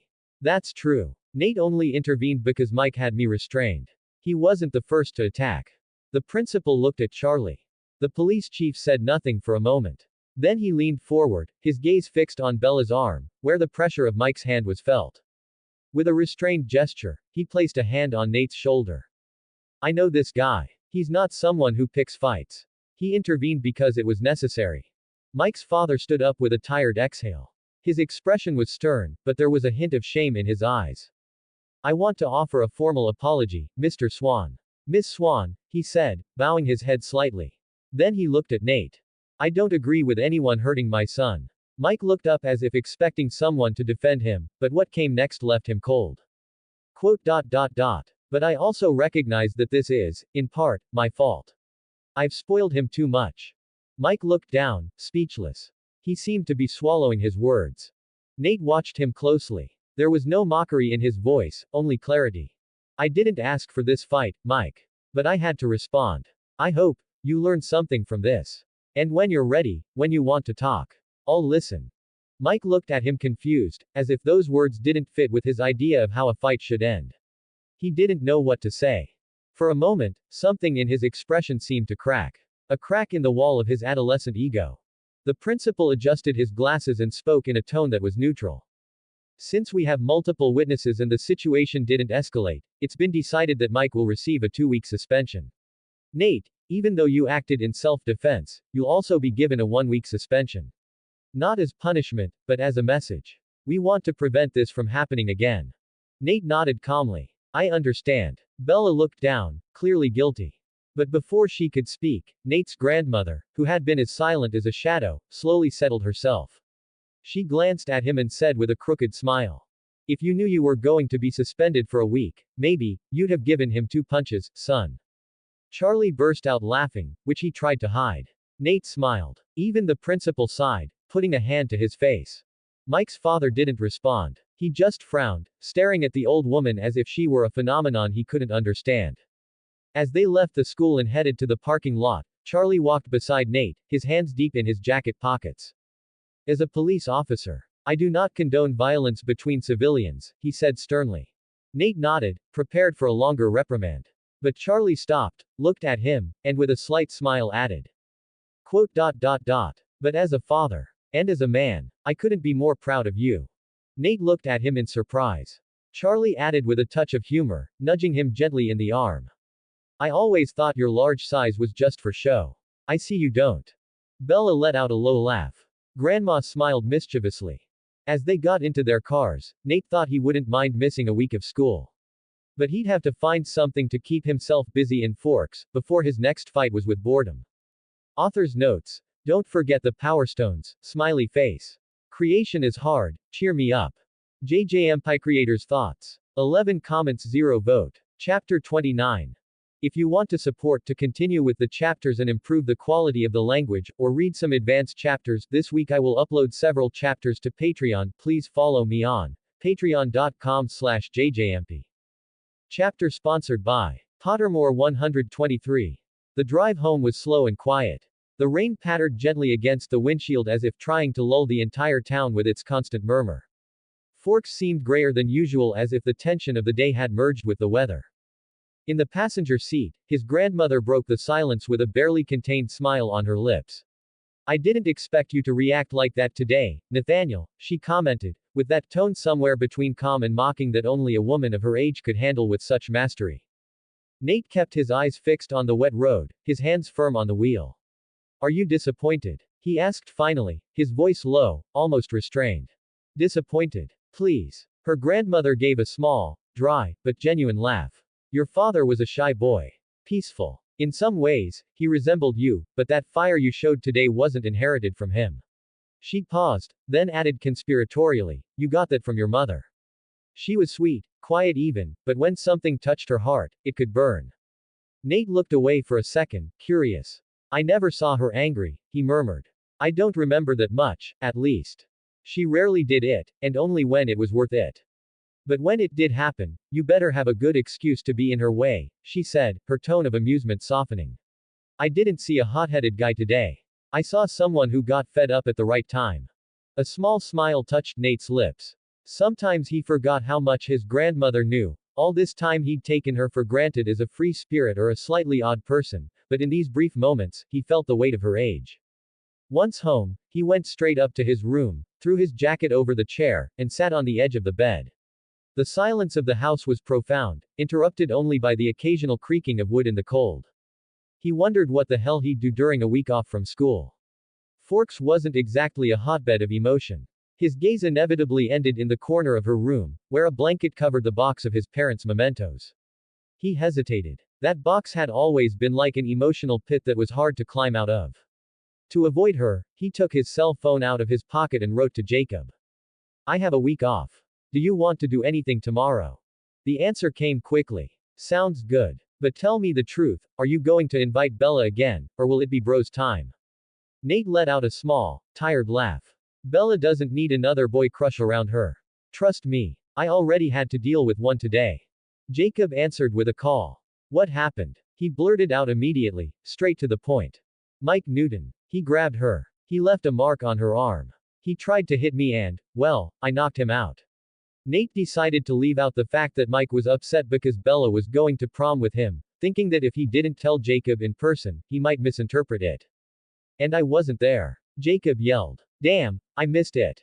It wasn't a big deal, Jake. I swear if I run into that guy, I'll rip him to pieces. What an idiot. I don't think it's necessary. He's already learned. Or so I hope. They chatted for a few more minutes, in a more relaxed tone, joking around as usual. When he hung up, Nate lay down on the bed, his phone still in his hand. He was exhausted. Not just from the day, but from the consequences it brought. He woke up to the cold. The room was freezing, and a gray glow filtered through the window, announcing that something had changed. He sat up in bed, shuffling his feet to the window. Outside, Forks was sleeping under a blanket of white. It was snowing. Slow, thick flakes that seemed to fall without haste, as if they wanted to stay. His car was covered. Moving it would be a bad idea. Jake, it's snowing hard. I don't think it's safe to drive. We'll have to leave it for another day. Forks is a fucking freezer, Jacob responded with an angry emoji.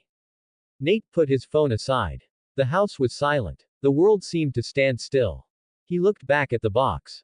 He had no excuses. Not today. He stood up, walked over, and carefully removed the blanket covering the box. He sat down in front of it as if it were an altar. He opened the lid. The first thing he found was his parents' wedding ring. He'd made it into a necklace, which he sometimes wore when he needed to remember where he came from. As he continued to leaf through the things, something caught his eye. At the bottom of the box, he found his father's knife. He'd left it there ever since he'd arrived. He'd never opened it. Nate didn't see much use for it for a normal student, so he hadn't touched it much. He picked it up. It was a bit small, but it weighed more than he'd imagined. It was solid. Almost elegant. The worn leather sheath felt much older than he was. He pulled it out slowly. The blade gleamed in the dull light. It wasn't ordinary steel. It had a hue, not gray, not blue. Something deeper. Like the reflection of ice beneath the surface of a dark lake. And then he felt it. Cold. Not cold because of the weather. Cold in another way. Cold like. Like something that seemed familiar but he couldn't remember. Nate stepped back slightly, a chill running down his spine. This wasn't normal. He put the knife away, still confused. Then he pulled out his father's journal. The pages rustled as he opened them as if waking from a long sleep. He'd read it before when he'd moved to Forks, but now something felt different. The Cold Ones was the title of one of the chapters. Those who came before us spoke of them. They were beautiful, perfect, inhuman, with skin as icy and hard as a rock, with shining eyes and a scent so sweet it hurt the nose. Fast as lightning, seductive, and dangerous, as much or more so than a spiritual warrior in his prime. Nate felt his mind trying to rationalize. It was impossible. It was just folklore, local myths. But the Cullens, their appearance, their isolated behavior, their smell, their coldness, and the way everyone looked at them, their undeniable attraction to Alice and Rosalie. Not emotional, biological, instinctive. He swallowed. This doesn't make any sense, he muttered. But his voice sounded weak as if he were trying to convince himself. But that wasn't the strangest thing. Other things struck Nate as odd. Something about Edward Cullen's pause when he spoke, the way he overreacted to some people. Nate's mind was beginning to unravel the pieces of the puzzle, now he felt them slowly coming together. But Nate wasn't the type of person to assume something just by reading it, he needed undeniable proof. He was so focused on his journal that he barely noticed his cell phone vibrating on the bed. He took it. Bella. Are you awake? I don't know if you took advantage of the suspension to sleep in. The screen glowed softly on the sheets as if announcing that something new was about to begin. Nate looked at his cell phone for a few seconds, the journal still open in his lap. Author's notes. Don't forget the Power Stones, smiley face. 10 comments 0 vote. Chapter 30. If you want to support to continue with the chapters and improve the quality of the language, or read some advanced chapters, this week I will upload several chapters to Patreon, please follow me on patreon.com/Jayjayempi.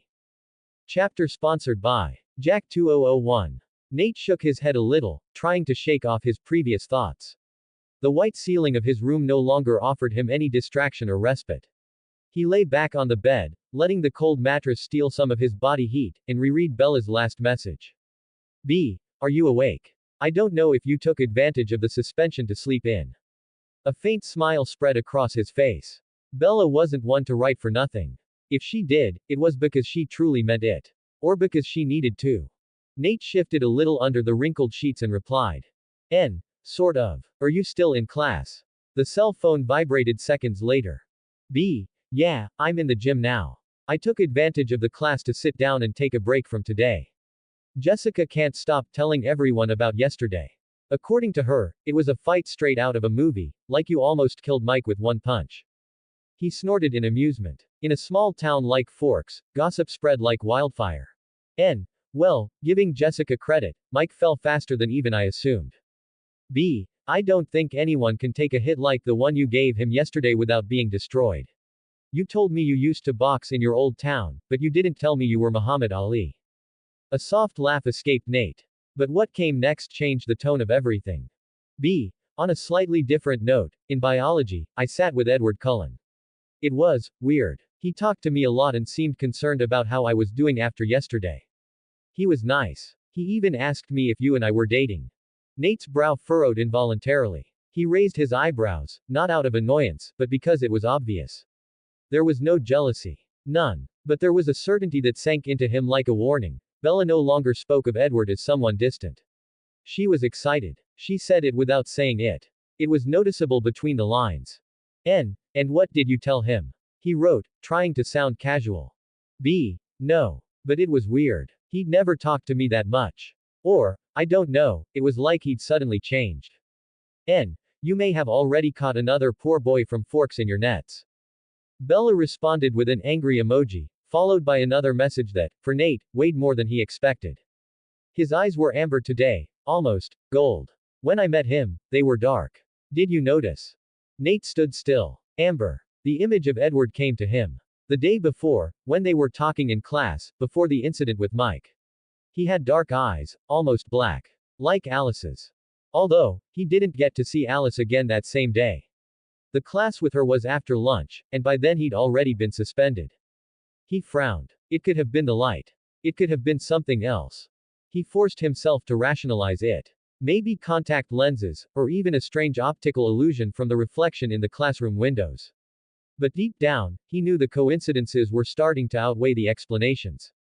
He answered lightly. Maybe he's just hypnotizing you with his gaze. I don't think you need your gaze to hypnotize people, although I must admit your eyes are pretty. That last sentence didn't surprise him. He'd anticipated it even before reading it. He knew her. Bella didn't throw out adjectives at random. If she'd written, beautiful, it was because something inside her had already given way. Because Edward had broken through that first barrier that Bella had taken so long to break. And yet, he felt bad. Not for Edward. For a moment, he thought of Jacob. Poor Jake. He's going to suffer. Bella doesn't realize it yet, but she's already trapped. If a guy can get her to talk about him like that, without sarcasm or filter, then he has nothing to fear from the competition. Sigh. That's something I'll have to address another day. He set his phone aside, its screen still lit. He got out of bed and returned his attention to the box he was examining. The cardboard was slightly damp in one corner from condensation. He opened it more carefully this time as if touching it more delicately would make the difference in its preservation. It had been a while since Bella's last message. The silence that followed was strange. Almost thick. As if something in the air had suddenly descended, like a rain-laden cloud before a storm.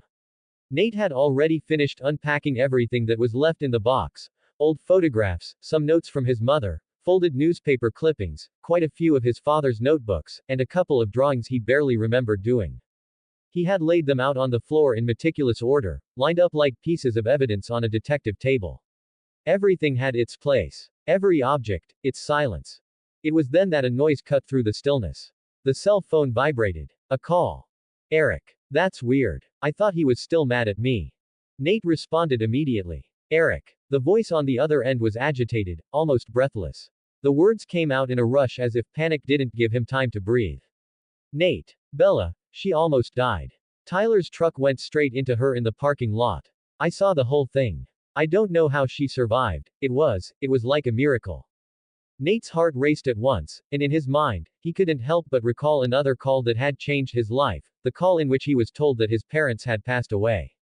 What did you say? The truck went out of control and almost crushed her. I was right there. Before I knew it, Cullen was on top of her. He was lifting her.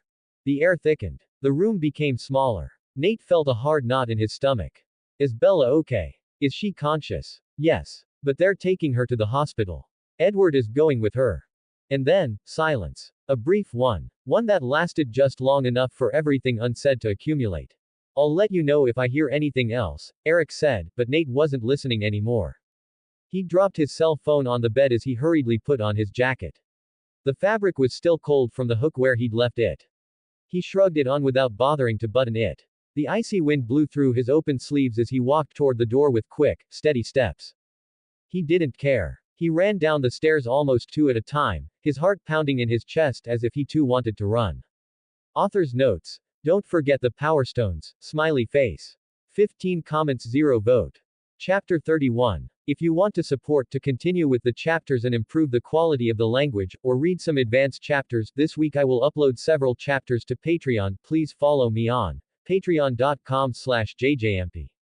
Chapter sponsored by Zechariah Armstrong. Nate sped through the snow-covered streets of Forks, his headlights cutting through the fog like white swords. Eric's call was still echoing in his head.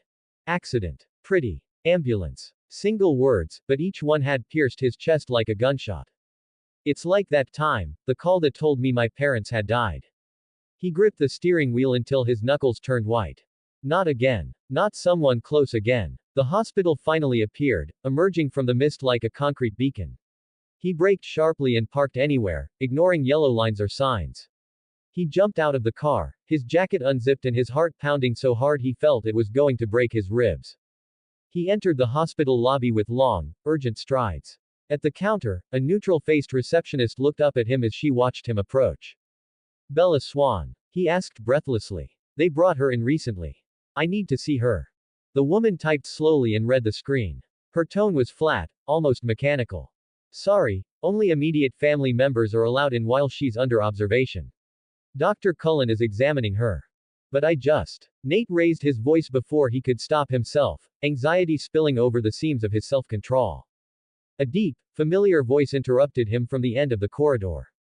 Okay. Let him in. Nate spun around. Charlie Swan was striding forward, his brow furrowed slightly, but his eyes held a hint of relief. Seeing him there was like an emotional anchor for Nate, a face he associated with stability and family, especially since he'd invited him to fishing after his parents' death. Thank you, Mr. Swan. Charlie patted him on the shoulder. No need for formalities with me, Nate. I already told you to call me Charlie. Nate nodded with a grimace. The relief was warm but incomplete.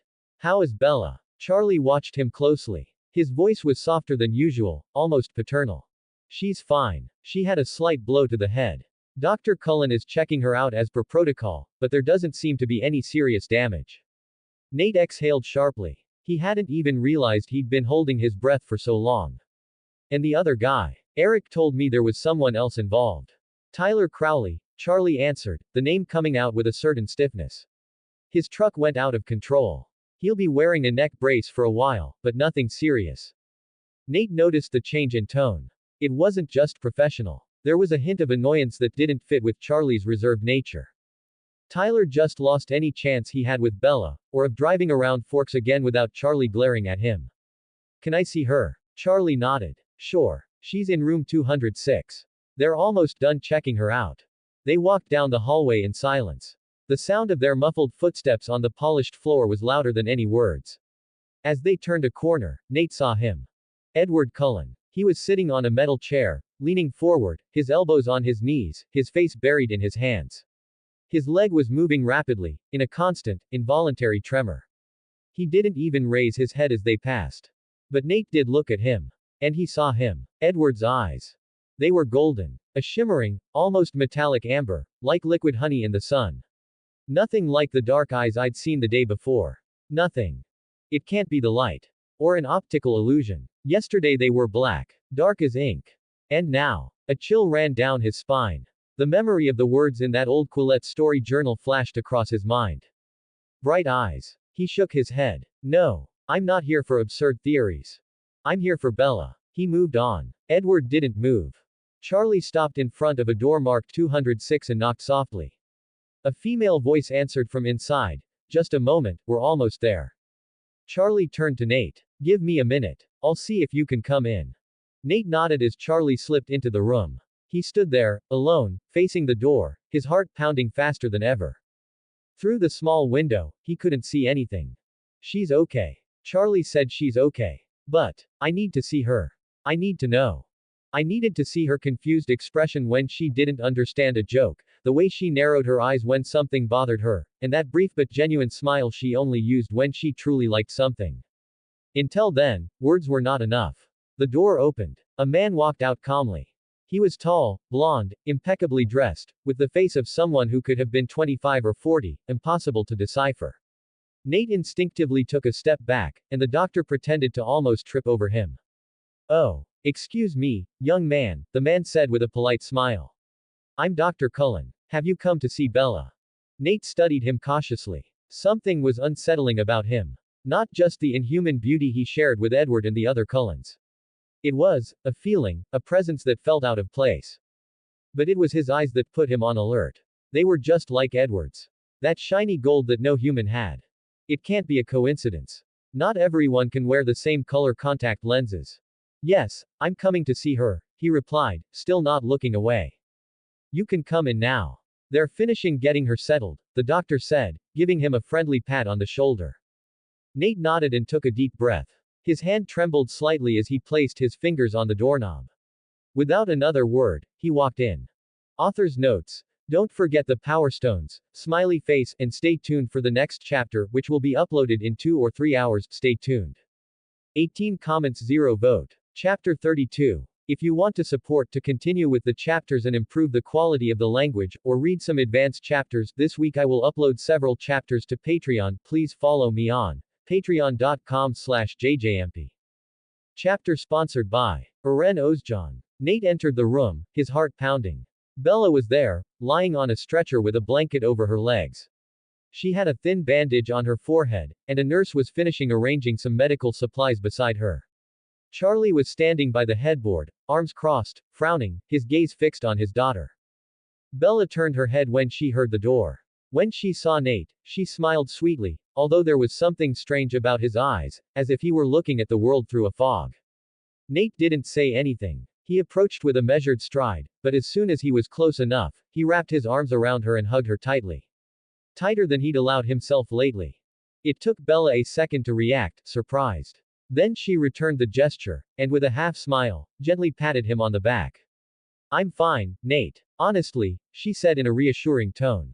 There's nothing to worry about. The car didn't even touch me. I just fell and hit my head a little. That's all. Charlie growled under his breath, not bothering to hide his disdain. I will personally make sure that young man, Tyler Crowley, never gets a driver's license again in this state. Or any other. Bella gave a short laugh, more at her father's attitude than at what he was saying. Dad, it wasn't entirely his fault, he seemed nervous. Maybe he lost control. Lost control. Charlie snorted. Playing with his truck in the school parking lot. Don't make me laugh. Nate looked away, still feeling a mixture of concern and discomfort. What exactly happened? He asked in a low voice. Bella sat up a little, glancing first at her father and then at Nate. I was alone, she explained carefully. A few feet from my truck. I heard a noise, skidding tires. And when I turned around, Tyler's truck was coming straight for me. I didn't have time to move. And then, Edward appeared. Edward. Nate repeated, trying to keep his tone neutral. Yeah, he ran me off the road. Just before the truck hit me.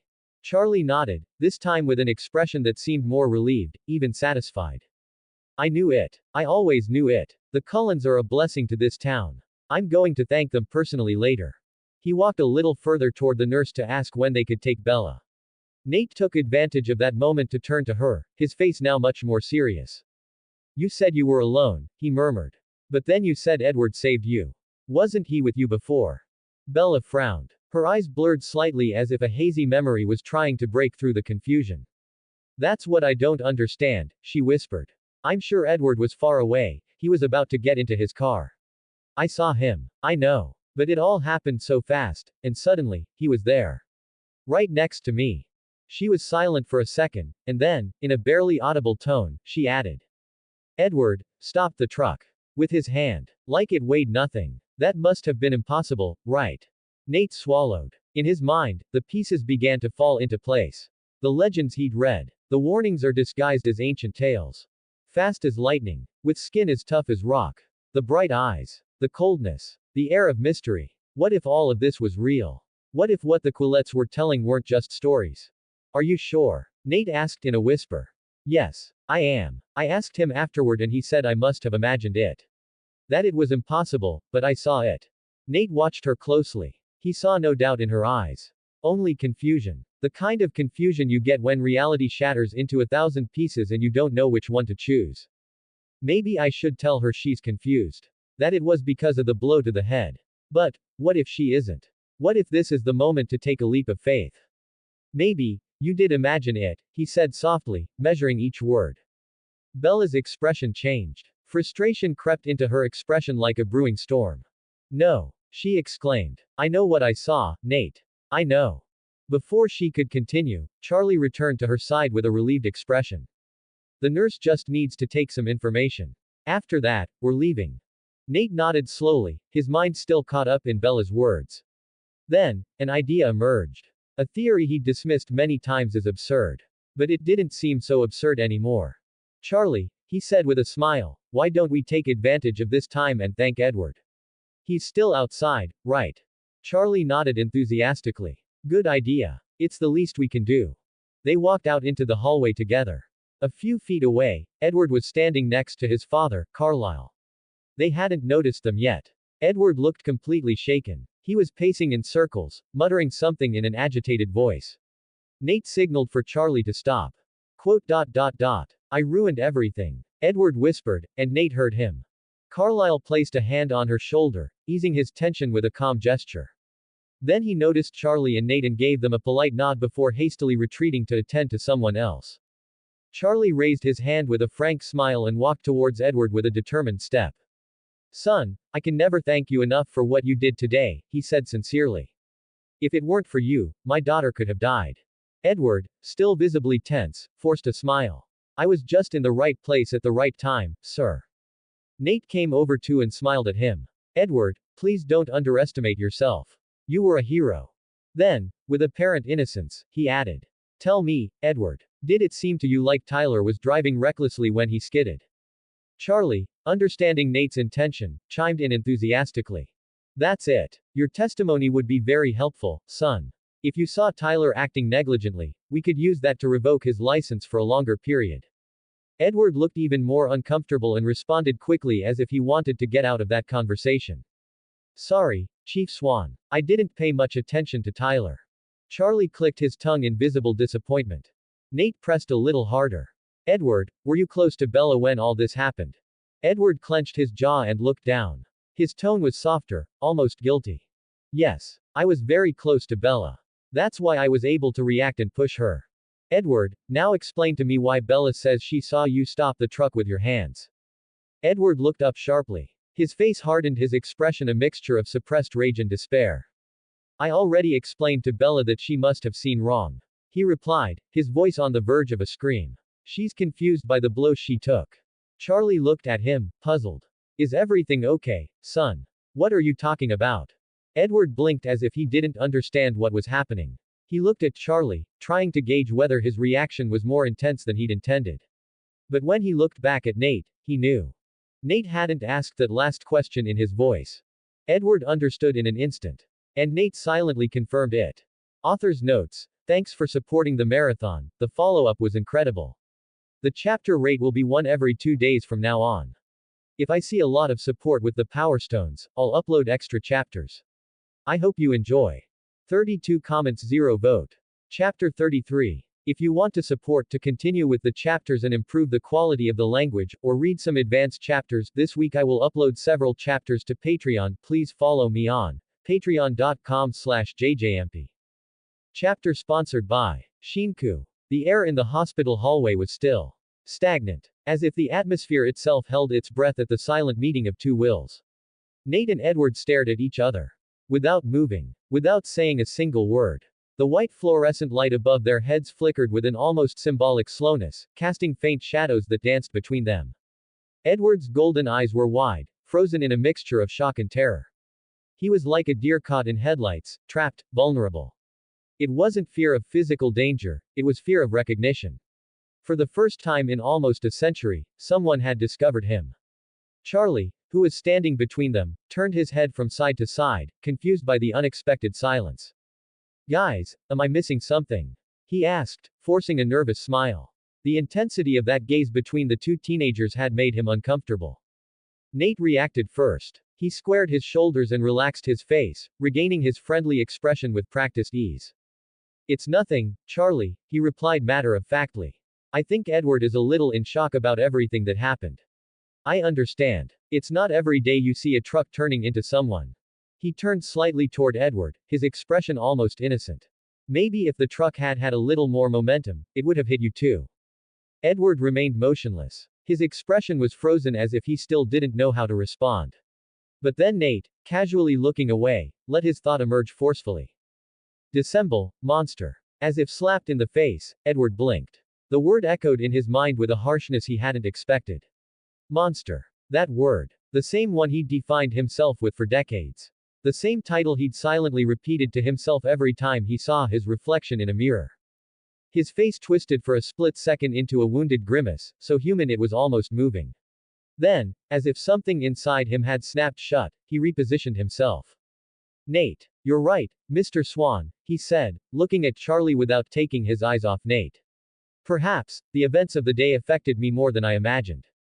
Charlie nodded, patting him on the arm. That's understandable. You saved my daughter, kid. No one's at their best today.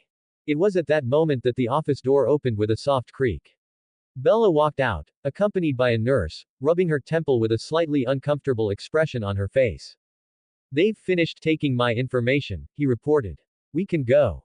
Charlie smiled broadly. Perfect. Time to go home. But Bella barely paid attention. Her eyes locked on Edward as soon as she saw him, and she took a determined step toward him. Edward, she said softly, I wanted. But Edward had already taken a step back. His smile was gentle, but laced with a sadness that didn't go unnoticed. I'm glad to see you're okay, Bella, he said sweetly. Really?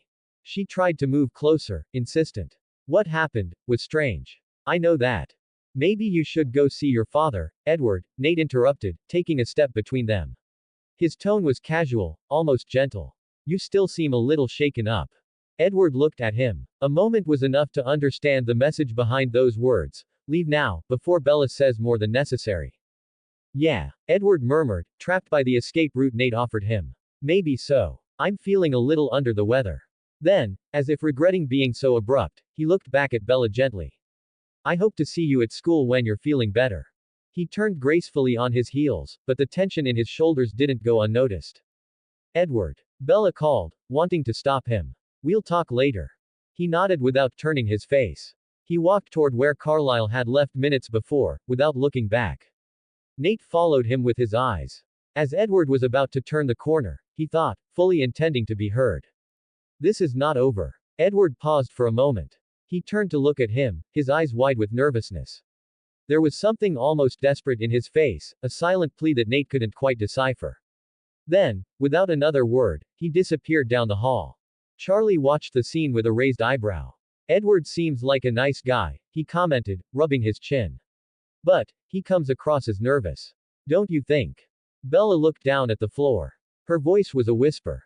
It's more than that. Nate remained silent. Inside, he was a whirlwind of thoughts. He's always been reading my mind. Now I know. He's not human. There's no other explanation. What kind of creature can stop a truck with one hand? What else can it do? It had been an afternoon of discovery, of veiled truths, of masks falling away. And Nate knew he couldn't leave things like that.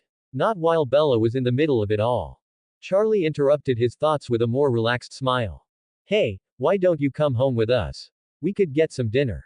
I'm sure Bella would feel better if you stayed a while. Nate looked at him. He nodded without thinking twice.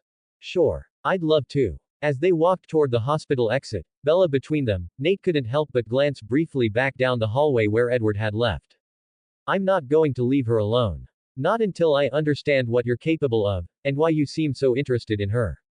I wasn't going to upload a chapter today, but the amount of Power Stones surprised me. If they keep coming, I'll keep uploading extra chapters. Thanks for reading. 26 comments, 0 vote. Chapter 34. If you want to support to continue with the chapters and improve the quality of the language, or read some advanced chapters, this week I will upload several chapters to Patreon. Please follow me on patreon.com/Jayjayempi. Chapter sponsored by Luis Fabiano. The Swan house was quiet, save for the occasional creak of wood expanding in the night heat. Nate sat at the table next to Bella and Charlie, a simple meal already laid out in front of them: roast beef, mashed potatoes, and stewed vegetables. Charlie seemed relaxed, even relieved, chatting in his calm voice about anything that would take the edge off the stress of the accident. Nate tried to pay attention, but his thoughts were pulling him in a completely different direction. They exist. They really exist. He brought a piece of meat to his mouth, unable to taste it. In front of him, Bella hid it well. She smiled and nodded at her father's jokes, but Nate knew her face. Her mind wasn't there. The cold ones. Bloodsuckers. Skin as hard as stone. Fast as lightning. Everything is falling into place, but nothing said they could read minds. He stared at Bella for a moment. She was carefully cutting her meat, oblivious to his thoughts. Nate remembered something else. When he'd first met them in the school cafeteria, none of the Cullens had acted like Edward. Even in their conversations with Alice, they didn't have the same pauses, and they didn't seem to be listening to invisible words in the air. That led him to an unavoidable conclusion. Not everyone does. It's just Edward. Only he can hear me. He lightly gripped the fork in his hand. Bella had been in danger. And what hurt him most was not knowing why she'd been saved. Did he do it out of kindness? Or was he just protecting his lunch? He shook his head as if he could free himself from the thought. Everything okay, Nate? Charlie asked from his seat. Nate forced a smile. Yeah, just tired. It was a weird day. Charlie laughed softly. That's an understatement. The conversation quickly fizzled out. Dinner ended without incident, and after helping Bella clear the dishes and do the necessary washing, Charlie said goodbye with a yawn, leaving the two teenagers in the living room.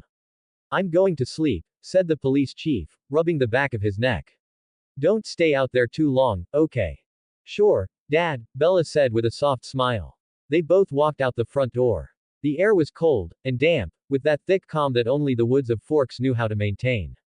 Nate walked beside her to his car, parked on the sidewalk, his footsteps crunching on the wet gravel. Bella was the first to break the silence. I'm going to talk to him. Nate looked at her, already knowing who she was talking about. With Edward? He asked, though it wasn't necessary. She nodded. I'm not going to dwell on this question. I want to know how he did it. How he was able to move like that. How he stopped the truck with one hand. Nate watched her silently. He could sense the stubbornness in her voice, the fire of curiosity burning in her eyes. He paused before answering, lowering his tone slightly. Maybe you should wait a bit. You two will inevitably be the center of attention at school, he said. And Edward, he didn't seem well today. He might still be in shock. Maybe he needs some more time.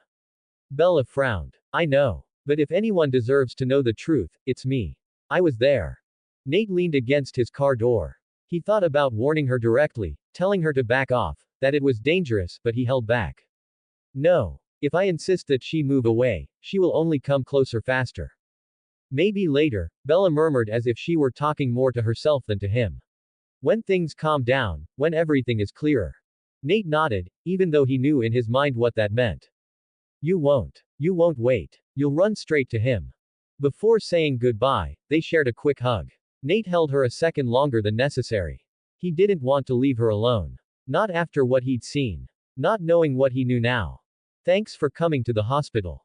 You arrived quickly, and thanks for staying for dinner, too, Bella said with a tired smile. I always knew you'd end up in the hospital, but I thought it was going to be because of some kind of carelessness on your part, Nate replied jokingly. Bella just giggled and punched him lightly on the arm. He opened his car door. The engine started with a soft roar as Bella pulled away toward the porch, giving him one last look before entering the house. Nate didn't start right away. He stood with his hands on the wheel, his face tense, his eyes fixed on nothing. Bloodsucker. That's what they said in the stories. Skin as white as ash. Beauty that isn't human. And thirst. Always thirsty. He remembered the first day of school. When he'd walked Bella to the administration building, Edward was there. He saw all the emotions that had flitted across Edward's face that day. And for a second, there was an emotion that had shaken him at the time, but that Nate hadn't fully understood until now. Hunger. He was hungry. He clenched his jaw. If there was one thing he had a hard time forgiving, it was Bella being around him without fully knowing it. Not understanding how vulnerable she was. How dangerous her attraction to that thing could be. But I won't hurt him, at least not yet. He saved Bella's life. That means something. Sigh. Or maybe he just didn't want anyone else to take her away from him before he did. He put the car in reverse. The taillights illuminated the wet road, and then he drove down the quiet street until he disappeared around the bend. As the forest surrounded him, an idea took shape, settling like iron in his chest. If he touches her with that intention. If one day I discover that he didn't save her, but rather marked her. I'll tear it to pieces. With my own hands. And with that burning determination, Nate disappeared into the darkness, while Forks slept in its blanket of fog. Author's note. I feel repetitive, but the support the story is getting is incredible. We're third in the power rankings. For me, sharing the top 3 with a work by Emmanuel Capricorn is almost legendary. I'm supposed to slow down, but if I keep seeing support with Power Stones, I'll upload more extra chapters. Thank you very much. Spoiler. The next 2 chapters are not from Nate's perspective. Semicolon closing parenthesis. Creation is hard, cheer me up. Jayjayempi creators thoughts. 26 comments 0 vote. Chapter 35. If you want to support to continue with the chapters and improve the quality of the language, or read some advanced chapters, this week I will upload several chapters to Patreon. Please follow me on patreon.com/jjmp. Chapter sponsored by The Beholder. Edward Cullen Pav. I hurried away from them, my mind in knots, my heart, if it were still beating, it would have burst inside my chest. Never, in my more than 100 years of existence, had I felt this way. Not when I took the lives of humans I considered irredeemable. Not when I faced others of my kind in the darkest years of my past. Not even when I met Bella and my thirst, ferocious, vicious, almost forced me to take her life with my own hands. This was different. Humiliating. Disarming. Nate knew it. I didn't know how, or why. But he had looked me in the eyes, without fear, without a doubt, and in his mind he screamed a word that had been swirling around in mine for decades: monster. And I, for not staying calm. For letting myself get carried away by my worry, by the vertigo of imagining Bella hurt. I responded to a thought. I responded to a trap. I cursed myself silently. I'd been dancing in the palm of his hand. He'd tested me, and I didn't just fail. I confirmed everything. My ability. My damn evolutionary advantage. For the first time in my life, it had betrayed me. I turned the corner of the hallway. I needed air, even though I didn't need it. I wanted to get out of there, disappear, and cross entire forests until I put this mistake behind me. But then I saw them. Carlisle, Alice, and Rosalie were near the east wing of the hospital. They were talking in low, almost imperceptible voices. A gesture of caution that already felt natural between us. Rosalie saw me first. The disdain in her eyes was like a slap in the face. Alice noticed my expression instantly, and her brow furrowed in concern. Rosalie took a step toward me, her arms crossed, her voice laced with venom. Ah, look who's coming. The martyr of the day. I didn't say anything. I couldn't. Do you know what you did, Edward? She continued, pressing her lips together harshly. You put the whole family at risk. For her. What did you think? That no one would notice? Rosalie, Carlisle said, trying to calm her down, but there was no stopping her. Not this time. Alice, on the other hand, took a step closer. Edward, she murmured. What happened? My lips moved, but at first, nothing came out. Only the echo of the word I'd heard. Monster. That word burned inside me like the distant memory of the sun scorching my skin. I finally managed to speak. I've been discovered. A thick silence fell over the hallway. Rosalie spun around with a snort, her golden hair whipping around furiously. I knew it. I knew it. That human, you should never have saved her. Alice blinked, surprised. There was still no anger on her face, just genuine concern. Does Bella know for sure? Did she say it out loud? Can we convince her she imagined it? She added, with a hint of hope. She hit her head, Edward. She might think she hallucinated. I shook my head and put a hand to my face. Everything seemed blurry. The light. The ground. The air. It wasn't Bella, I whispered. It was Nate. He figured it out. He knows what I am. And also that I can read minds. The reaction was immediate. Alice froze. Rosalie uttered an inaudible curse. Carlyle stepped forward, his face taking on a seriousness he rarely displayed. Explain everything to us, Edward. Without leaving anything out. And I did. I told them how Nate had entered the room with studied kindness. How, with gentle words and attentive eyes, he launched each question as if measuring each step before crossing a minefield. How he asked me something mentally, and I answered, without thinking. A fatal mistake. A treacherous reflex. I told them how, just as I was walking away, his mind screamed something else. I didn't hear it clearly, but I felt it. The phrase, the cold ones. Cold ones. Carlyle repeated quietly, exchanging a glance with Alice. Are you sure he thought that? Absolutely. It was about us. It wasn't just any thought. It was, categorical. Rosalie snorted. That breaks the treaty. Jasper mentioned seeing him with the Jacob Black a few days ago. If the Cullens have talked, that breaks everything. Carlyle thought for a moment, his mind racing through all the possibilities at breakneck speed. It could be, he finally admitted. But not all young people receive that information. It's inherited knowledge, yes, but it's also closely guarded. Maybe it was a badly told story, or maybe he figured it out on his own. We can't assume the worst yet. But we can't ignore it, either. We have to move, Rosalie said firmly, as if it were already a given. Tonight. He has no proof. If we disappear, he won't be able to sustain anything. What if he's already spoken? Carlyle replied. What if he tells his family? The police? Bella? Others? The idea floated in the air like an omen. Then Carlyle turned to me. We must know more. How much he knows. How he knew it. And whether he has shared it. You must go to his house, Edward. Make sure this doesn't go any further than him. I believe he lives with his grandmother, does he? Mrs. Winter. I nodded without thinking. Almost everyone in Forks knows each other. It wouldn't be hard to find the house. Go now before he comes back. Don't take anything. Just watch. Notes. Books. A journal. Anything. Figure out if this is part of something bigger, or if it's just Nate. I'll go right away, I said, without hesitation.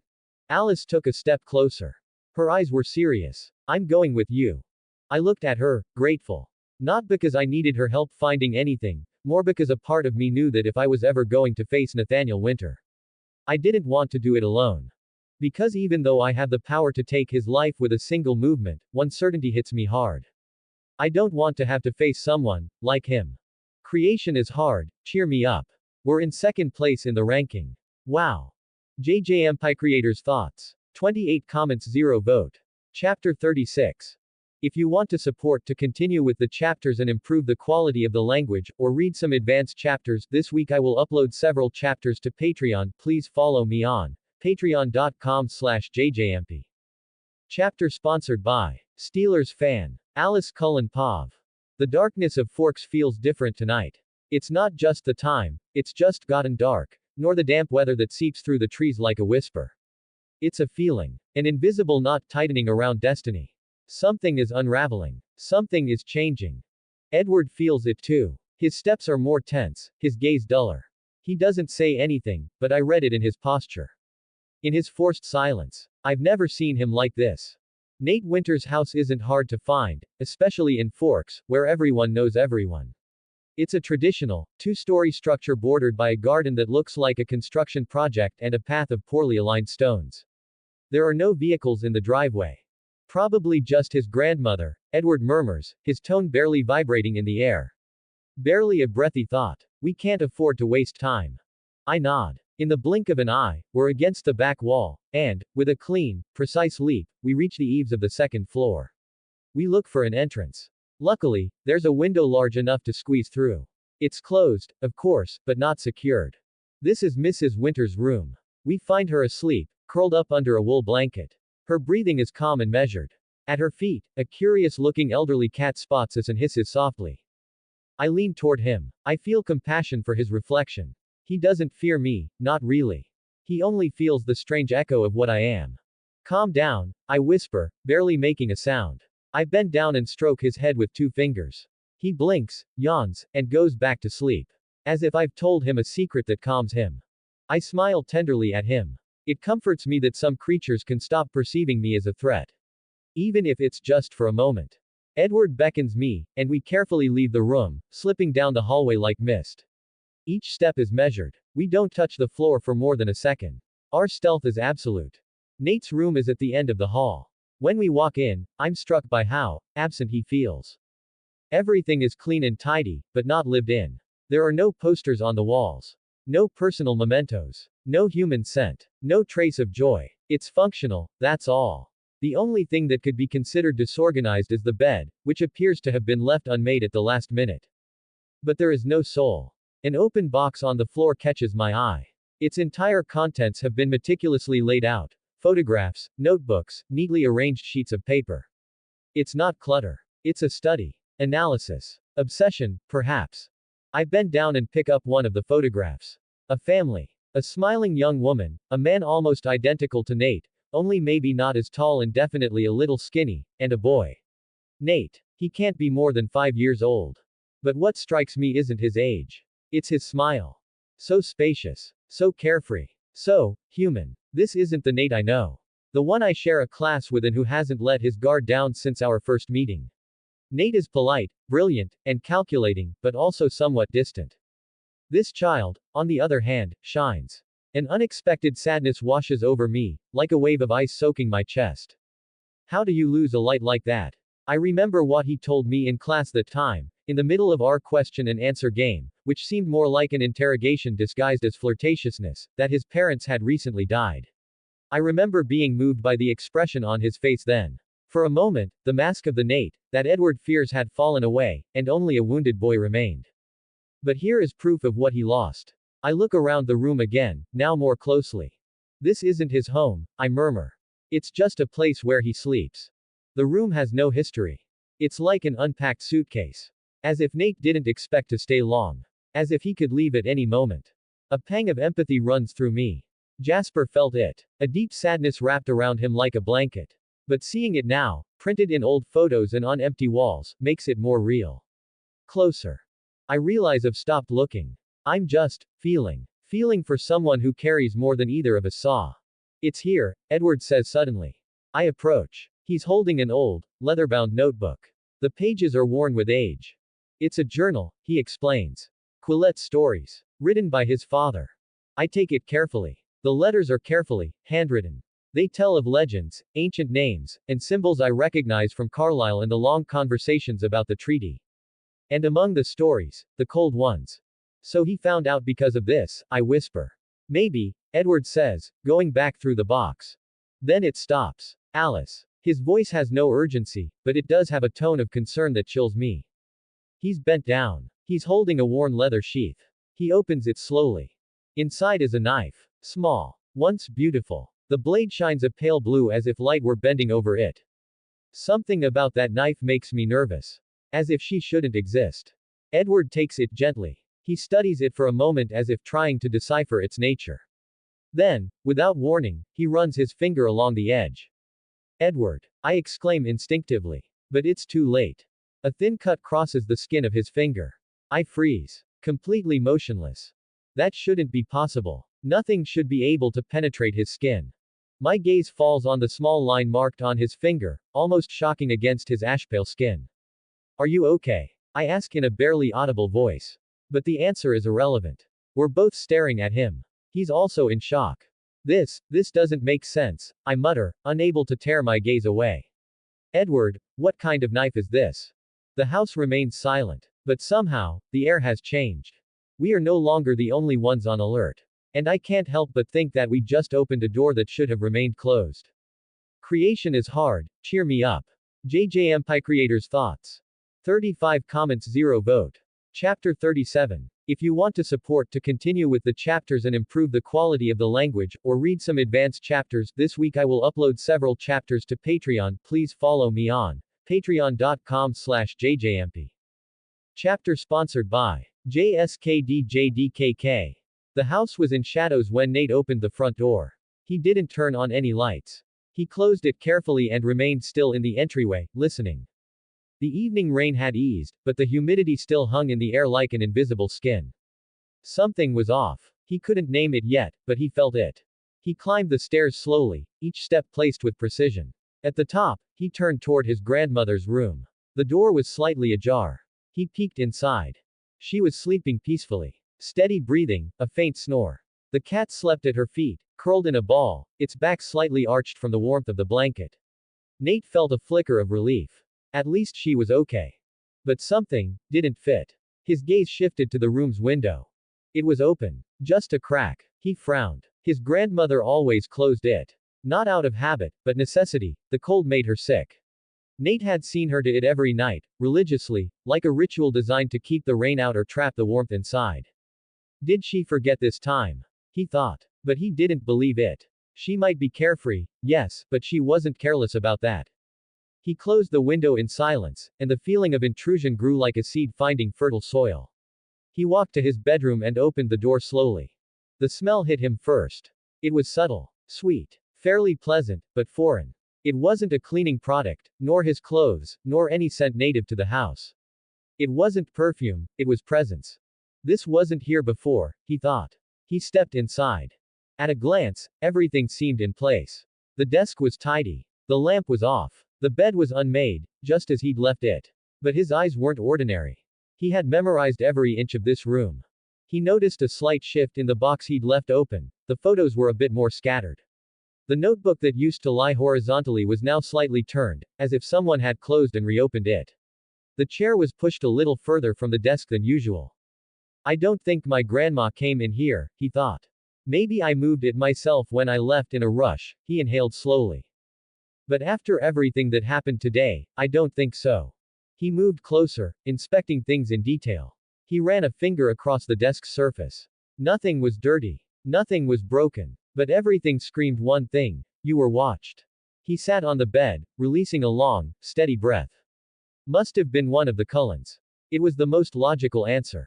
He'd cornered Edward today, and if Nate knew one thing, it was that a cornered animal becomes more dangerous. It wouldn't surprise him if someone in that family came to investigate. He would have done the same in their place. He wasn't entirely sure, but the faint sweetness still hanging in the air made him bet it had been Alice. Nate could recognize that scent easily. It was the one he had to resist every time they shared a class. Too bad for the Cullens. Now that Nate knew their secret, they wouldn't be able to catch him off guard. If they'd been smarter and searched his room before he knew the truth, maybe he wouldn't have noticed. But now that he knew what to look for, there was no way he'd miss the signs. One thing was clear. He wasn't safe here. Neither was his grandmother. He pulled out his phone and dialed Jacob without hesitation. The call took a moment to connect. When the tone finally rang, Nate felt something stir in his stomach. Not fear, something closer to urgency. Jacob's voice answered on the second ring. Nate, everything okay? Sorry for calling so late, Nate said, voice low and tense. I need to speak with your dad. My dad. Sure, give me a second.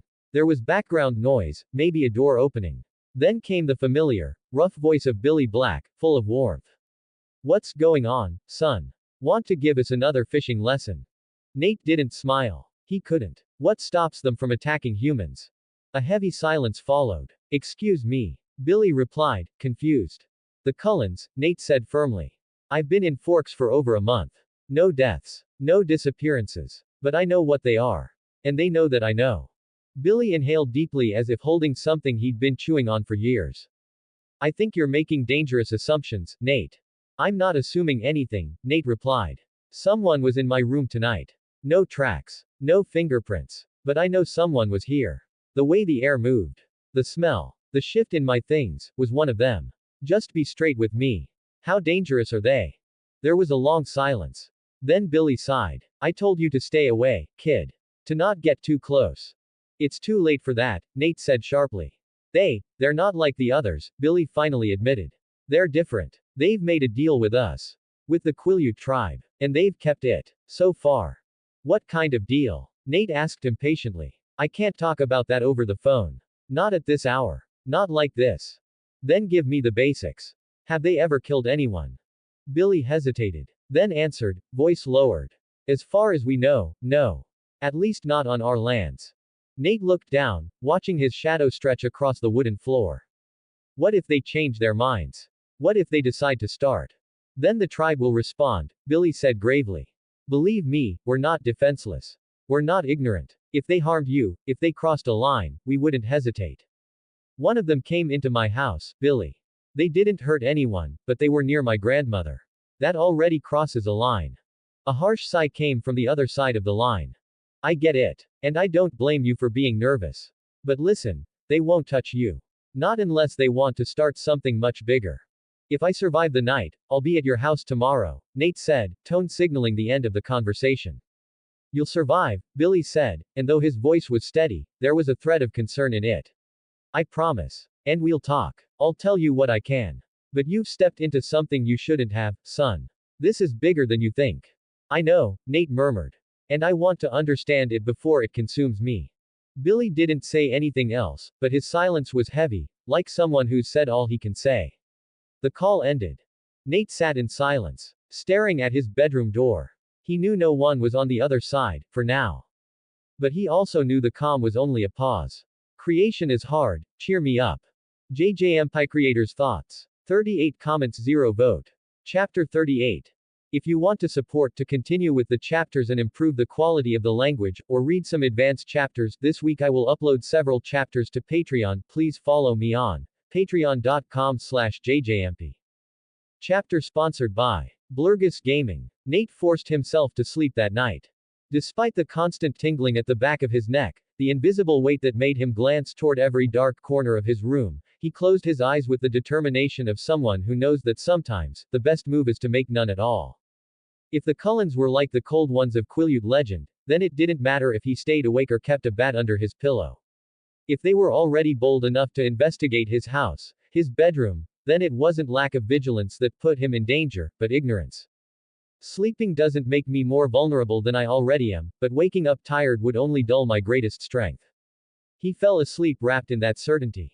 The next morning, he got up with a single thought in mind: regain control. The Fork's sky was overcast as always, but it wasn't raining. It was one of those cold, dry days that seemed to herald something bigger. He dressed without rushing, grabbed his car keys, and left a note for his grandmother, with the tacit promise not to get into trouble. It wasn't a promise he could keep, but it was enough to step out the door with some peace of mind. As he drove toward La Push, his mind raced, working non-stop, as if movement sharpened his perception. On more than one turn, he checked the rearview mirror, expecting to see a silver Volvo or a shadow between the trees. He never saw anything for sure, but something in his chest told him that even if he didn't see the Cullens, there was no guarantee they didn't know exactly where he was going. When he arrived at the Black household, Billy was already waiting for him on the porch, seated in his wheelchair with a blanket over his legs. Well, he said with a slow smile. I thought you'd be coming later. Nate gave a polite smile as he stepped out of the car. Due to some circumstances, I don't have to go to school for the time being. Besides, if I came any later, with Jake here I wouldn't be able to avoid him showing me the cars he's fixing. Billy let out a dry chuckle. Come in, kid. The house smelled of burnt wood, old dust, and a faint hint of pine. They sat in the living room. Billy offered him coffee, which Nate accepted. They talked for a while about trivial things, the weather, repairs on the docks, even the reservation's baseball team. But they couldn't stay on the surface for long. I'm guessing you didn't come just to talk about sports, Billy said, slowly leaning on one of the armrests. Of course not, Nate replied. He took a sip of coffee before continuing. I know the Cullens aren't human. I know they're the cold ones from your tribe's legends. Billy pressed his lips together and leaned back. His gaze was much more serious now. How did you figure it out? Ever since you warned me about them, I started watching them differently. Noticing patterns. The way they avoid eye contact, how they move, what they don't say. But it was Edward who confirmed it. We were talking to Charlie about Bella's accident, and in the middle of the conversation, he looked down for a second, and answered a question I had only asked in my head. That's when I knew all my so-called crazy suspicions were real. Billy remained silent for a long while. His expression was a mix of concern and resignation. I shouldn't have told you anything. I thought you'd stay away. I figured you'd avoid them, with some luck. But I never imagined you'd figure them out. And in such little time. I didn't expect to find anything either, Nate said, placing the empty cup on the table. At first, I was just investigating to keep busy, but here we are. Billy studied him closely as if he were seeing someone else in his place. Finally, he murmured. Your father was smart, but you're different. You notice things others don't. If you discovered their nature on your own, even when one of them can read your thoughts, then you've got more than just intelligence, young man. Nate didn't reply. He just held Billy's gaze, waiting for what came next. Billy sighed deeply. All right. I'll tell you what I know. It's the least I can do for your father, and for my carelessness in warning you in the first place. But understand this, no one else can know. Not even all the Quileute are aware of the Cullens' nature. The treaty and our tribal laws forbid us from disclosing that information. But you're not part of the tribe. And you found out on your own. That's a legal loophole, so to speak. Understood. Billy nodded as if that simple agreement carried an ancestral weight on his shoulders. The treaty dates back to the time of my grandfather, Ephraim Black. He was the tribe's spiritual leader. 2 other warriors accompanied him. During a hunting trip, they came across the Cold Ones. His voice slowed, becoming almost ceremonial. Our tribe had already encountered these beings before.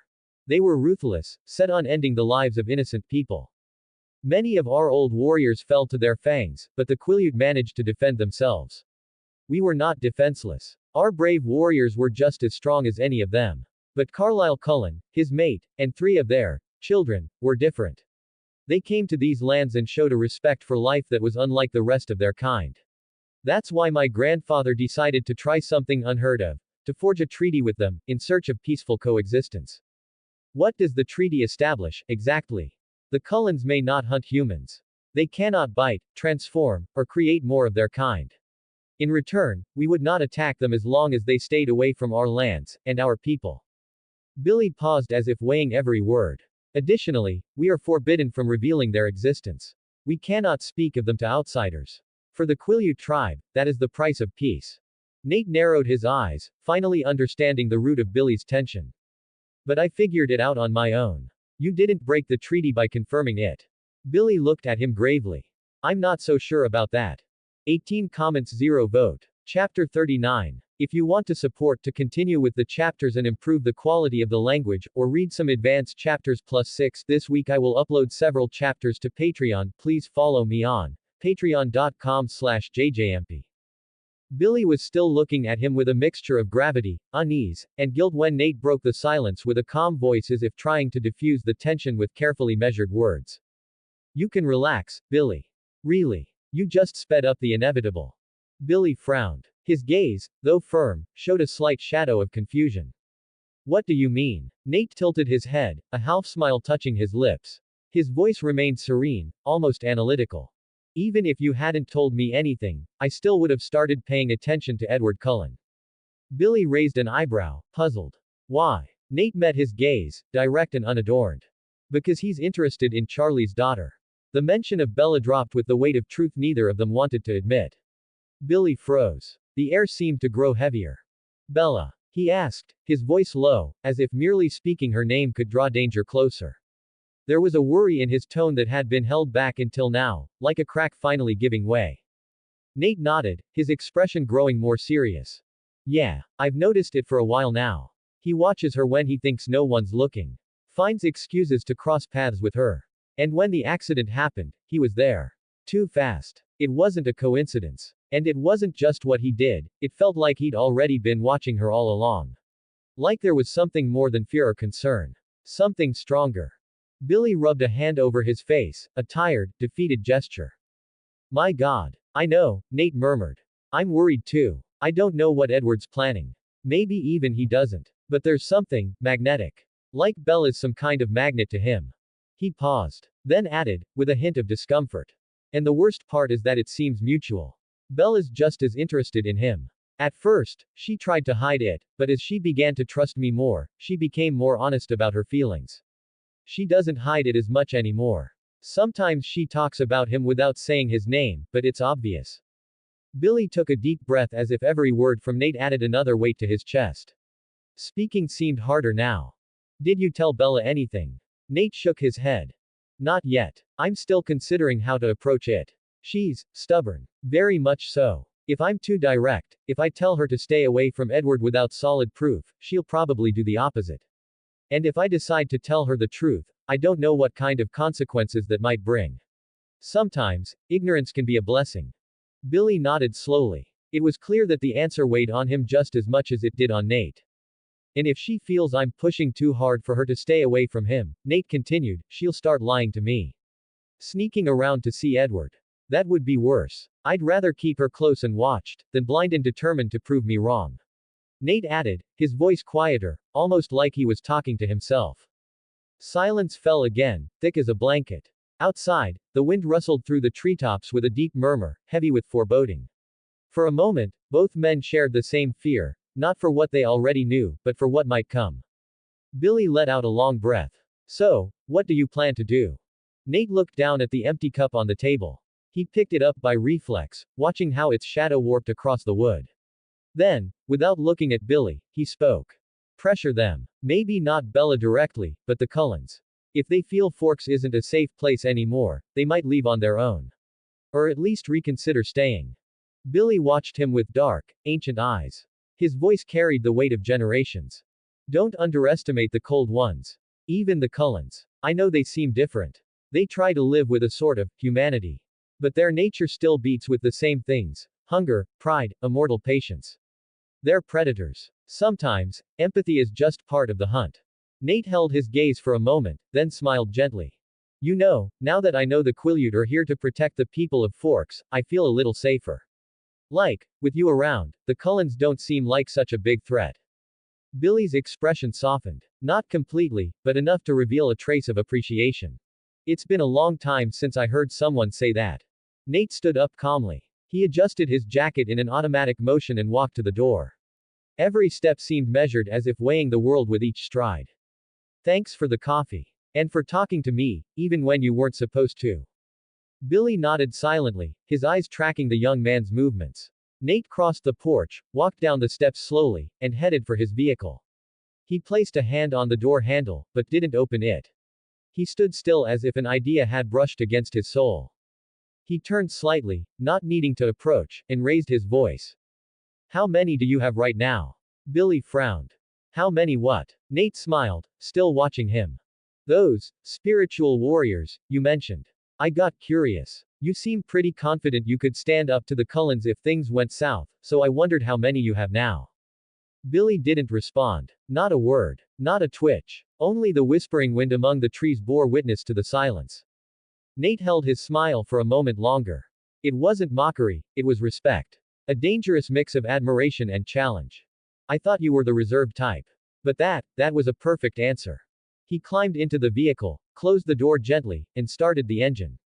The low, steady growl of the motor broke the natural silence of the forest, deep and final. Billy watched him until the taillights disappeared between the trees. He stood there a moment longer, thoughtful, feeling the echo of their conversation still pulsing in his chest. Finally, with a sigh, he murmured to himself. Such a shame that boy wasn't born with Quileute blood. Special thanks to Knox for giving me translation tips. Creation is hard, cheer me up. Jayjayempi Creators Thoughts.